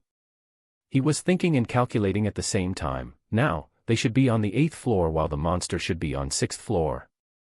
I estimate that it won't take long until they will be eaten by the monster. In case the monster can feel my presence, then the only option for me is to jump from here. He began to think about the retreat plan. After all, he cannot pin all his hopes on some monster and 4 bastards. Time went by. Brian's muscles had tightened up. He was simulating the process while calculating the time. Those little bastards should be dead by now. I have to wait to see the monster leave the building. I can catch up to it. He took breath and waited. He heard a sudden roar coming from below and a giant shadow jumped out towards him. Brian's pupils shrank as he jumped back in a hurry. The claws of the monster hadn't reached him. He saw the fragments of the backpack's hangings on its fangs. Chapter 62. The Dark King, Chapter 62, Hunt in the High Rise. Whoosh. Brian had distanced himself with the gap. At the same time as he fell backwards, he saw the monster's claws had touched his former position. The walls were already corroded, so after the attack few bricks fall down. The monster growled a few times, turned its head and disappeared from the gap. Most probably it was going to search for a place from where it could come over to get Brian. Brian was relieved. With a fast move his hand reached the quiver and he took out another arrow. This one was twice as thick as the other arrows. There was a rope knotted on its back. He wiggled his head and aimed at the side of the another 4-story building. He pulled the bowstring and released it. Arrow shot down from the top of the building and pierced the solar water heater which was on top of the 4-story building. Brian tied the rope over a concrete and went downwards. As his body was falling, the rope immediately tightened. The concrete was already corroded. Moreover, Brian's body weight was pulling it as he swayed down the rope. When Brian was almost reaching the top of the 4-story building, the concrete broke up. The feeling of free fall came up the next moment, but Brian didn't lose himself and grabbed onto the rope. He swung and hit the 2nd floor windows. Glass instantly broke and he smashed into the building. He grabbed his dagger and headed back to the front side of the floor. It didn't take long for the monster to reach the top of the building. But Brian had already run out of its sight. It lifted its nose, sniffed, looked around for a moment and finally locked on a direction. About 4 or 5 minutes after the monster left, 4 figures quietly walked out from under a pillar. Their bodies were dirty and covered in blood. It should have gone, Shem muttered. Dudien looked at the direction the werebeast went. His eyes flashed as he whispered, "We have to catch up. We must find that hunter." "Are you crazy? You want us to catch up with it? It can find the bastard on the roof. It is extremely sensitive to the smell. If we are not careful." Mason, who was close to him, said in a low tone.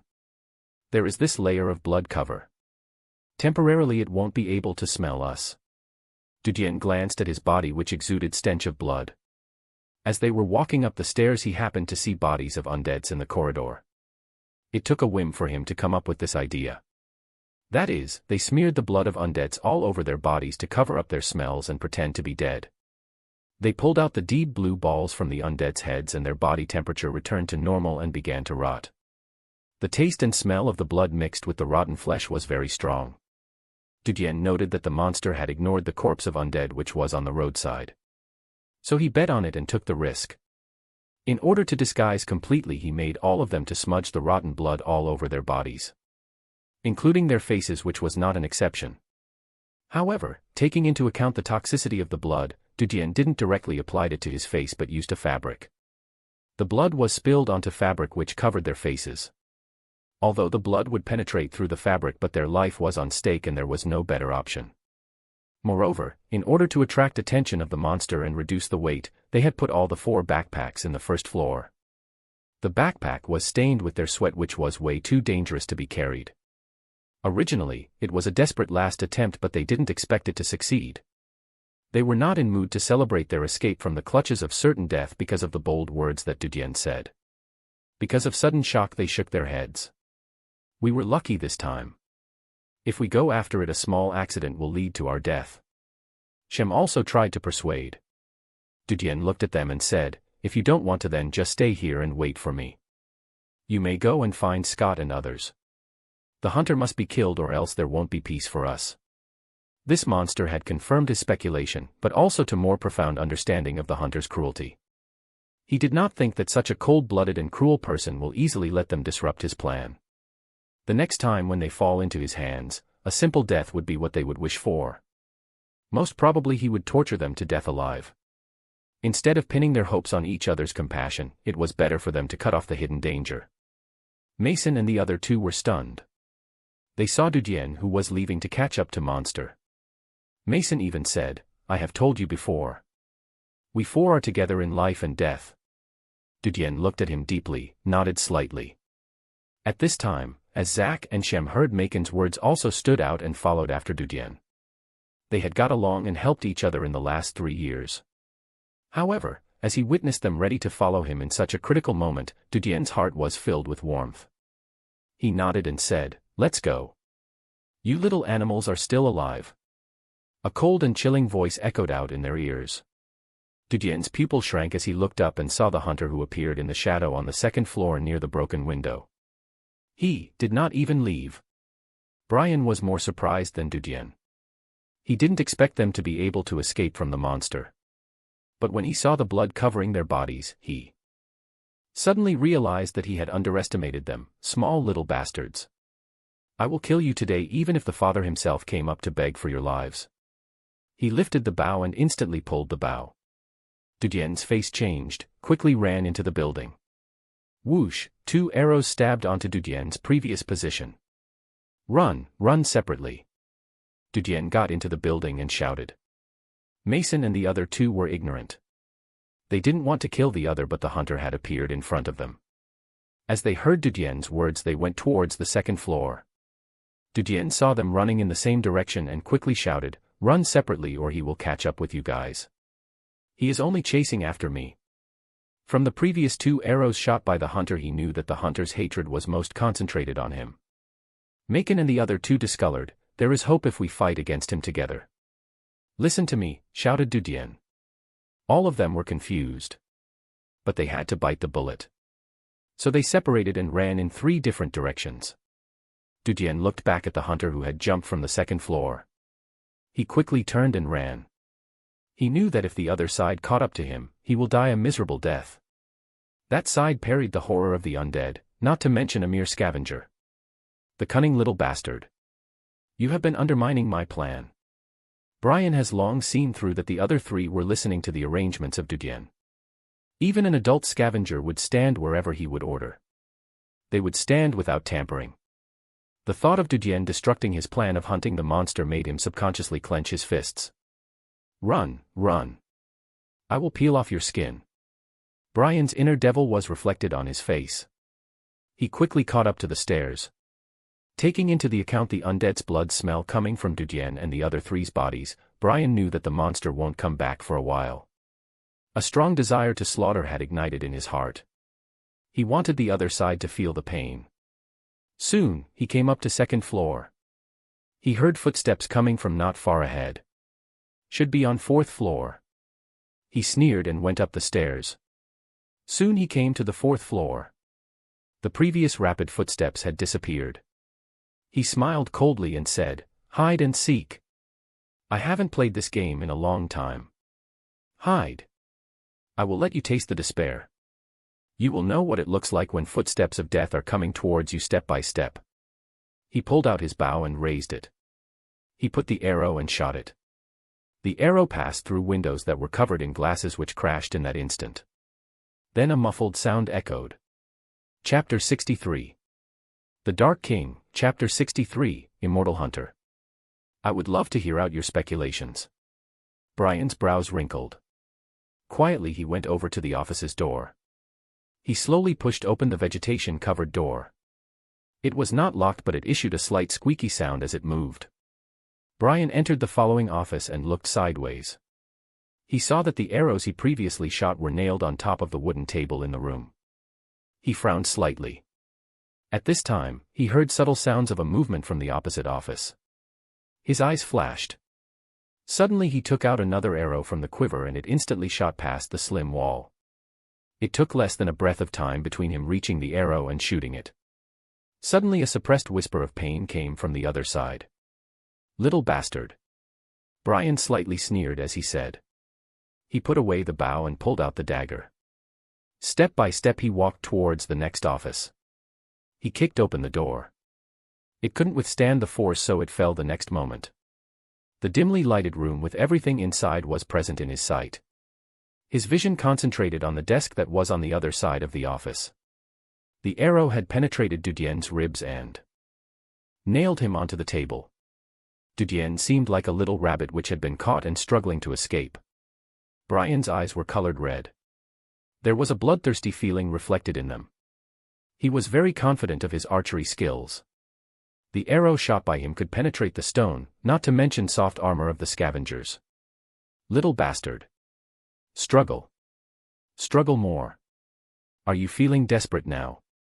Brick licked his lips as he slowly, step by step went towards Dudien. He wasn't in a hurry and was enjoying the moment. Dudien was sweating and looked at him in horrified manner. Do not. Do not.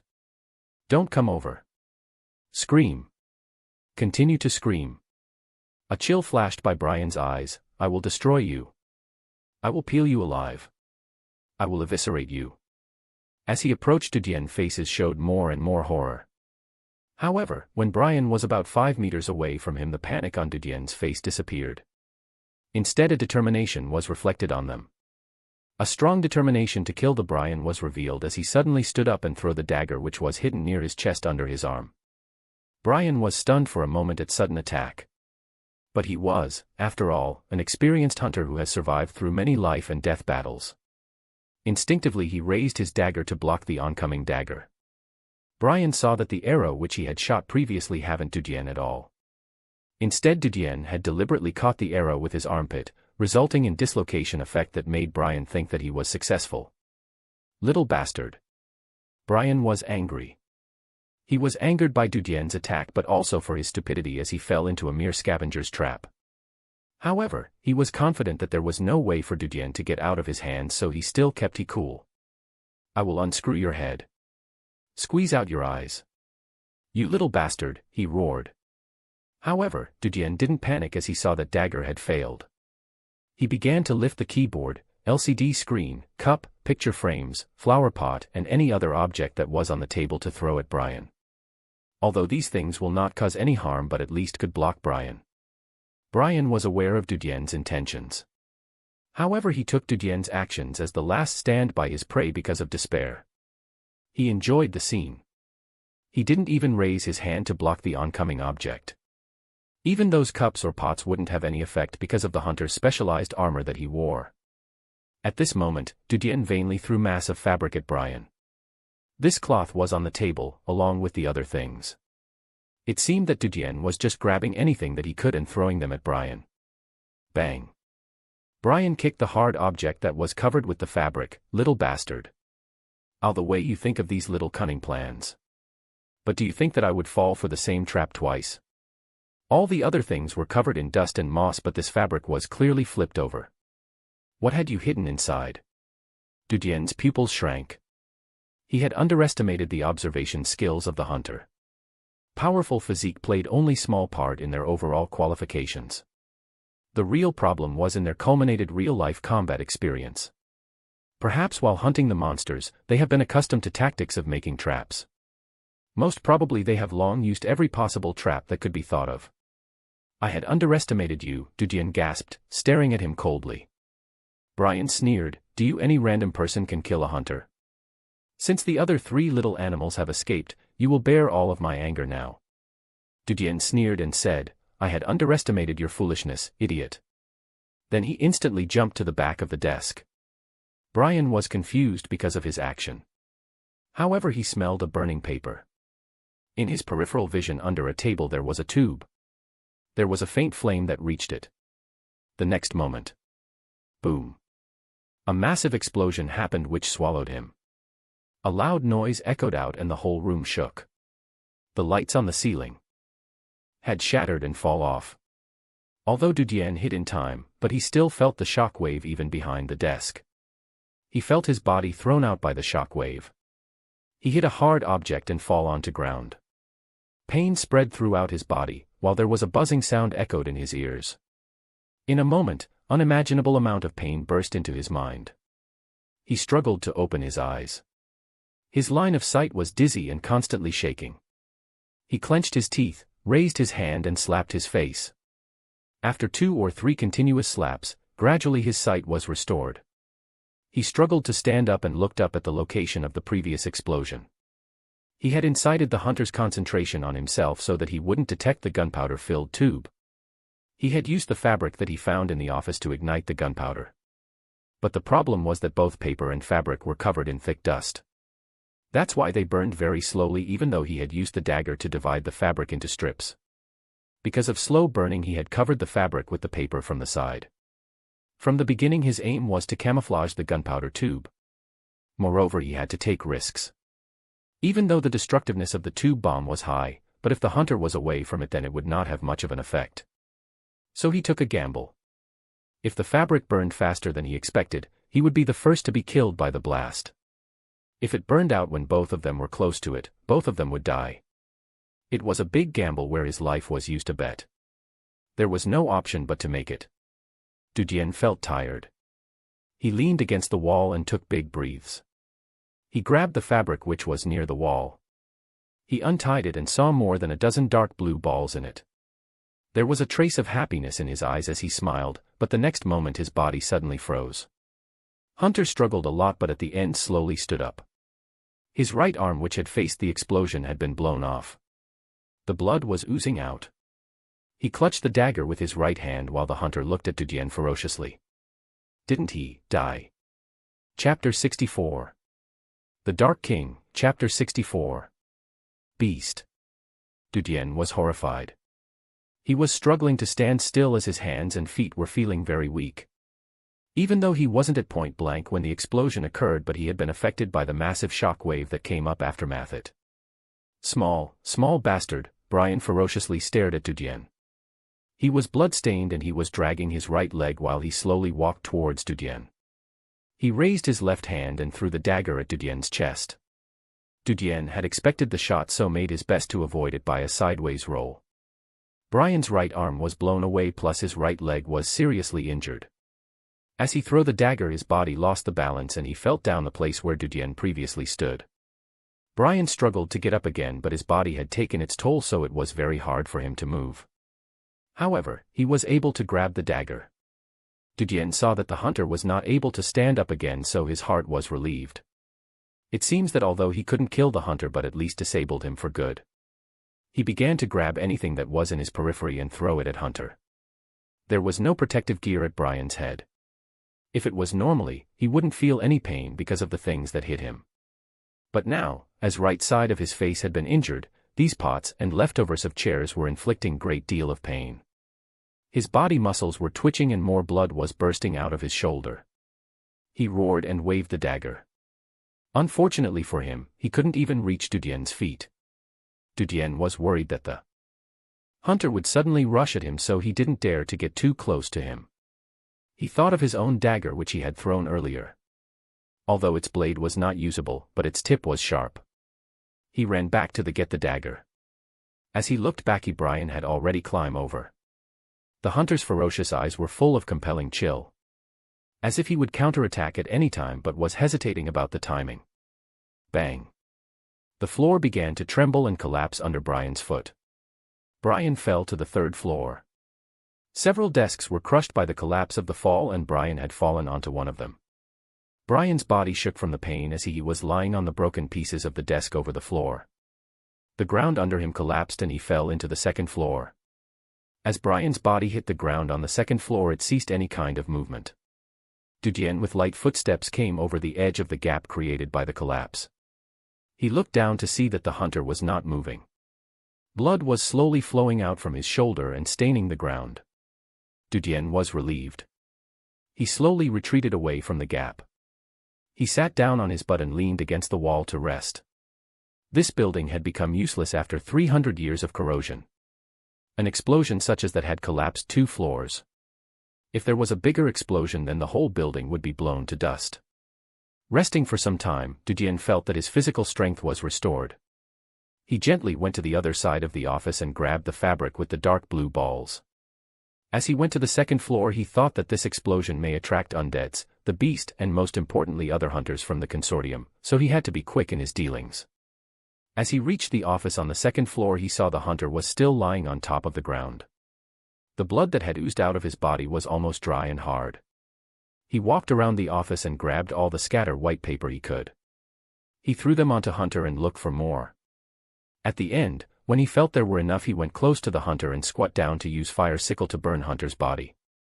Suddenly the hunter, who was supposedly dead, made his last move as he jumped and stabbed the dagger that he held onto Dudien's chest. Dudien couldn't help but be shocked, as all of this was completely contrary to his expectation. He felt the dagger easily pierce through his soft armor and stab into his chest. The first feeling that he got was extreme cold, and then he felt severe pain coming off from his chest. His eyes opened wide in shock as he looked at the hunter. Did he play dead? Was he waiting for him? Many thoughts passed by in his mind. He had rested for a while and it took him some time to get to second floor from fourth floor. The hunter was able to hold back and play dead for some time. He was expecting Dudien to get close to him. What kind of faith and endurance does he have? Bastard! Brian slowly raised his head. His face was extremely pale due to excessive blood loss. But there was crazy hatred reflected in his eyes. He had a self-depreciating, self-mocking smile on his head. His hand left the dagger's hilt and his face fall down. He is really dead. Dudien saw the expressionless look in Hunter's eyes. But the dagger was stabbed into his chest. Dudien grabbed onto the dagger. His whole body shivered. He stood up unsteadily but fell onto his knees. Every move that he wanted to make would affect his chest muscles. Every second was filled with dramatic pain. I cannot die. Cannot die, Dudien constantly repeated the idea in his mind. His consciousness gradually blurred, as if he was going to sleep for an eternity. But the voice and facial expressions of his sister and parents emerged in his mind. He remembered the last words told to him by his mother and sister as the cold storage closed. Live well. Survive. He bit his tongue and previously dazed consciousness suddenly restored a bit.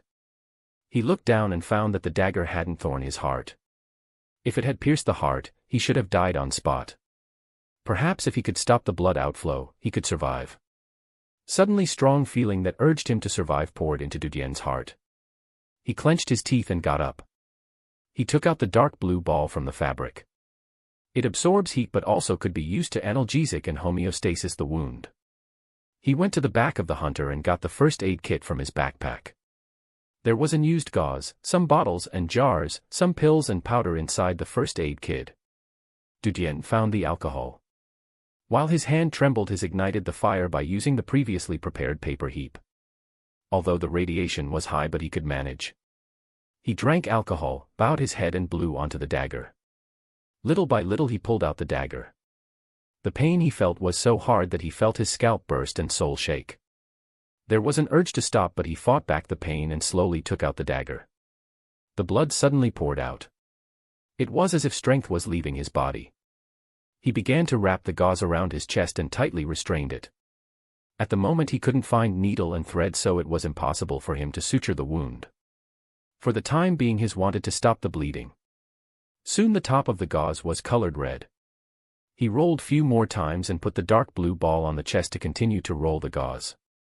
He hoped that because of homeostatic nature of the dark blue ball the blood flow would stop. Dudien looked at the hunter's body burning in the flame. There was a chill in his heart as he thought that hunters were not small-timers who he could mess around with. He leaned against the wall to rest, while studying the bottles and jars in the first aid kit. None of the drugs were labeled, so he didn't dare to use any of them. Because they were made according to Hunter's physique. The effects would be strong.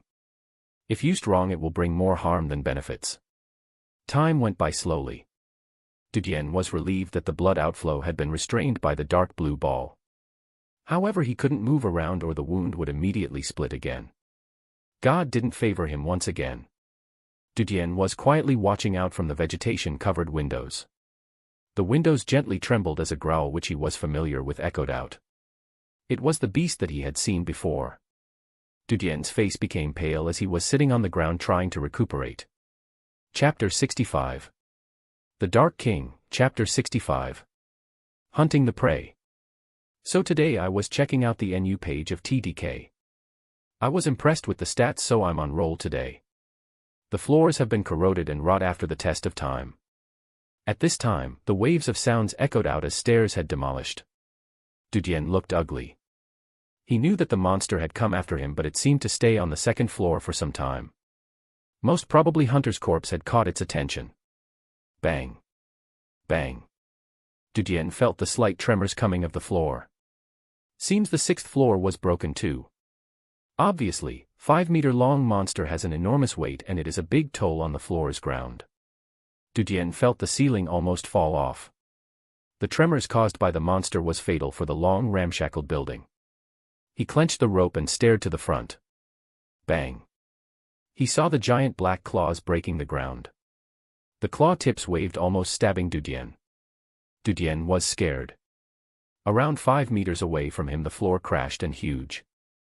Grim head stretched out. Big black eyes were staring at him. There was saliva flowing down its fangs. Dudien jumped out of the window in a hurry. His body was rapidly falling. Dudien clutched the rope tightly and stopped the movement. He looked up and saw the beast has climbed out from the 7th flood. Its body squeezed from the narrow space on the 7th floor, looked down at him and was about to jump out. At the moment, Dudien was hanging out near the 3rd floor. There was 4 stories of height in between him and the beast. His hand was about to catch the glass that was in front of him. Suddenly, he felt as if his body and arm were torn open at the same time. He had been stabbed by the hunter, which needed a lot of time for its effects to disappear. His finger slipped and he couldn't grasp. Tears almost flowed out because of the pain. He tried once more to grab. He lost control and fall of. There was a buffer on the 2nd floor. He hit the windowsill and stabilized his body. He didn't dare to lift his head, instead he punched the glass and crawled inside. The moment he crawled in, a strong wind blew past. Whoosh. At the same time, cracked growling voice echoed. Dudien quickly looked back. He was horrified at the sight. The windowsill which he was on moments ago had been torn by the beast while falling down. It had hit the ground floor. There were broken glass and meter-long stones that were pressing onto its body. Dudien relieved. Fortunately, this windowsill was not strong enough to withstand the beast's weight. Grim roars echoed once again. Dudien was surprised and saw the beast going into the building again. Falling down from the 7th floor was not enough to kill it. Dudien's face was pale. Half of it was because of the fear, the other half because of the excessive blood loss. He was about to turn around and run when he felt the tremors coming from the stairs. The monster had climbed up and was about to charge over. He abruptly grabbed the rope that was outside and kept climbing up the rope. While he was climbing, the monster had leaped up and its claws were carving the outer wall of the building. They were directed at Dudien. It was roaring in anger. Dudien looked down and saw the body of the beast. Because of the fear, he began to climb faster and faster while the chest pain was getting more severe. His chest was already covered in red. Soon, Dudien climbed to the 4th floor while the monster was leveraging by coming after him. Dudien was scared as he got into windows of the 4th floor in a hurry. He rolled inside and didn't care much about the body pain that he felt. He clutched his chest as he quickly ran to the other side of the fourth floor. The monster jumped into the fourth floor. Its claws were deeply engraved into the wall so it didn't fall down. The rope that Dudien had used to climb was swept away by its giant claws. Looking at the direction Dudien ran, it growled and went inside. However, there was a 6 to 7 meters wide hole in the room. Only the edges of the room were barely enough for a human to walk around. It could only crawl slowly, that's why it couldn't catch up with Dudien. However, because of the strong bloodthirst, it didn't give up on its prey. It growled and used its claws to grab onto walls. It made few steps before the corridor's wall couldn't bear its weight and collapsed down. Its body fell down with the collapsing wall. Dudien didn't dare to stay and went towards the stairs to climb up. The only hope he had now was the cover of the building. The beast's size was enormous, so it would be extremely difficult for it to catch up with Dudien, especially in such a building where everything was almost rotten to the bone. Chapter 66. The Dark King, Chapter 66. Trapped in the shaft. A huge roar resounded close by. Numerous dust clouds rolled up. Dudien's sight was covered as he jumped up following his gut feeling. He heavily fell down and rolled quite a few times as the floor collapsed. Along the way he violently collided with large number of hard stones. He felt as if his body was going to break at any given minute. Suddenly his head knocked onto a heavy object and he lost consciousness. He didn't know how long time has passed away as he began to wake up. He felt difficult in breathing. He opened his eyes but everything was plunged into darkness. He was startled. "I have not died," he whispered. The next moment, the pain that came from his body made to completely awaken from the absent-mindedness. His back was touching something hard. By pushing on his hands he wanted to move his body but an enormous pain hit him. He didn't dare to move his body. Instead he looked around. There was a weak and faint light coming from the top of his head. He looked up and vaguely saw the place where light was penetrating. He sighed in relief. After he recovers he could climb out. He felt a burst of burning in his stomach because of hunger. He thought of his backpack which he lost in the previous chase. However, now the priority was to eat something up, as he had eaten once after he had left the giant wall. Yesterday he was escaping from Hunter and the beast. It was almost nighttime, dusk, when he lost his consciousness. He didn't know how long he has been in coma. At the best case he had been in coma only for a night. Dudien's palms groped around. He was trying to feel the nature of things by touching. Even if he could find weeds he was ready to swallow them. He smiled wryly in hope that the previous collapse will lead Mason or others to him. However, wouldn't such a violent sound lead the undeads to him? What would he do then, he thought to himself. He suddenly dispelled the idea of calling for help. Instead of rescue he would attract group of undeads. He would be completely finished. While he was thinking he felt touching some sticky liquid that flowed by him. The building's water should have dried up. Is it the rain water that have penetrated inside the building? He was very thirsty. Even if radiated, he would want to drink the water at the moment. As long as to relieve the feeling of hunger and thirst he was even willing to bite the corpse. He slightly began to move his arm. He didn't want to force it so that not to affect the wounds on his chest. Slowly, little by little he picked up his hand and took it close to his mouth. He was about to lick it when the strong bloody smell penetrated his nostrils. Is it blood? Dudien was startled. At this time, slight movement echoed from the darkness. Dudien's pupils shrank. For God's sake, do not be. Roar. As if confirming his guess, a roar echoed from the darkness. Few stones were smashed and fly over. The grim sounds came about 4 or 5 meters away. The beast. Dudien's mind almost stopped functioning. It's still alive, passed by his mind. He clenched his teeth. He pushed his palms onto the ground and moved his body bit by bit. There was a pain as if his body was torn. His forehead was full of cold sweat. He continued for 7 or 8 times, as a result he moved for 2 or 3 meters away. He was tired and was about to collapse. However, he found out that the roar, although it was non-stop growling but was not approaching him. It seems that it was stuck in the same position. Dudien had some doubts. Was it really stuck somewhere? At this thought, he immediately touched his own pocket that carried the fire sickle. It was not lost. His palm was weak, but still, while trembling, he hit the fire sickle. Out of friction, the fire burned and lit. The darkness. Small fire began to disperse the darkness near him. Dudian raised the fire light. The black beast was lying in front of him in a narrow channel. Its neck seemed to be broken and there were large stones scattered all around it. It wanted to crawl out, but its body was stuck under the accumulation of stones. He was relieved. Fortunately, it was stuck, or he would be eaten up while he was in coma. At this time, the light burned out and darkness was restored. But Dudien's mind was relaxed. He had seen the surrounding environment. The beast body was stuck in a steel box similar to a container. The only place in the building where such a container existed was the elevator shaft. Part 4 of the series ends here. Thank you for watching and listening. If you find it interesting, please give us a like, a comment and a subscription so that we have the motivation to make the next videos.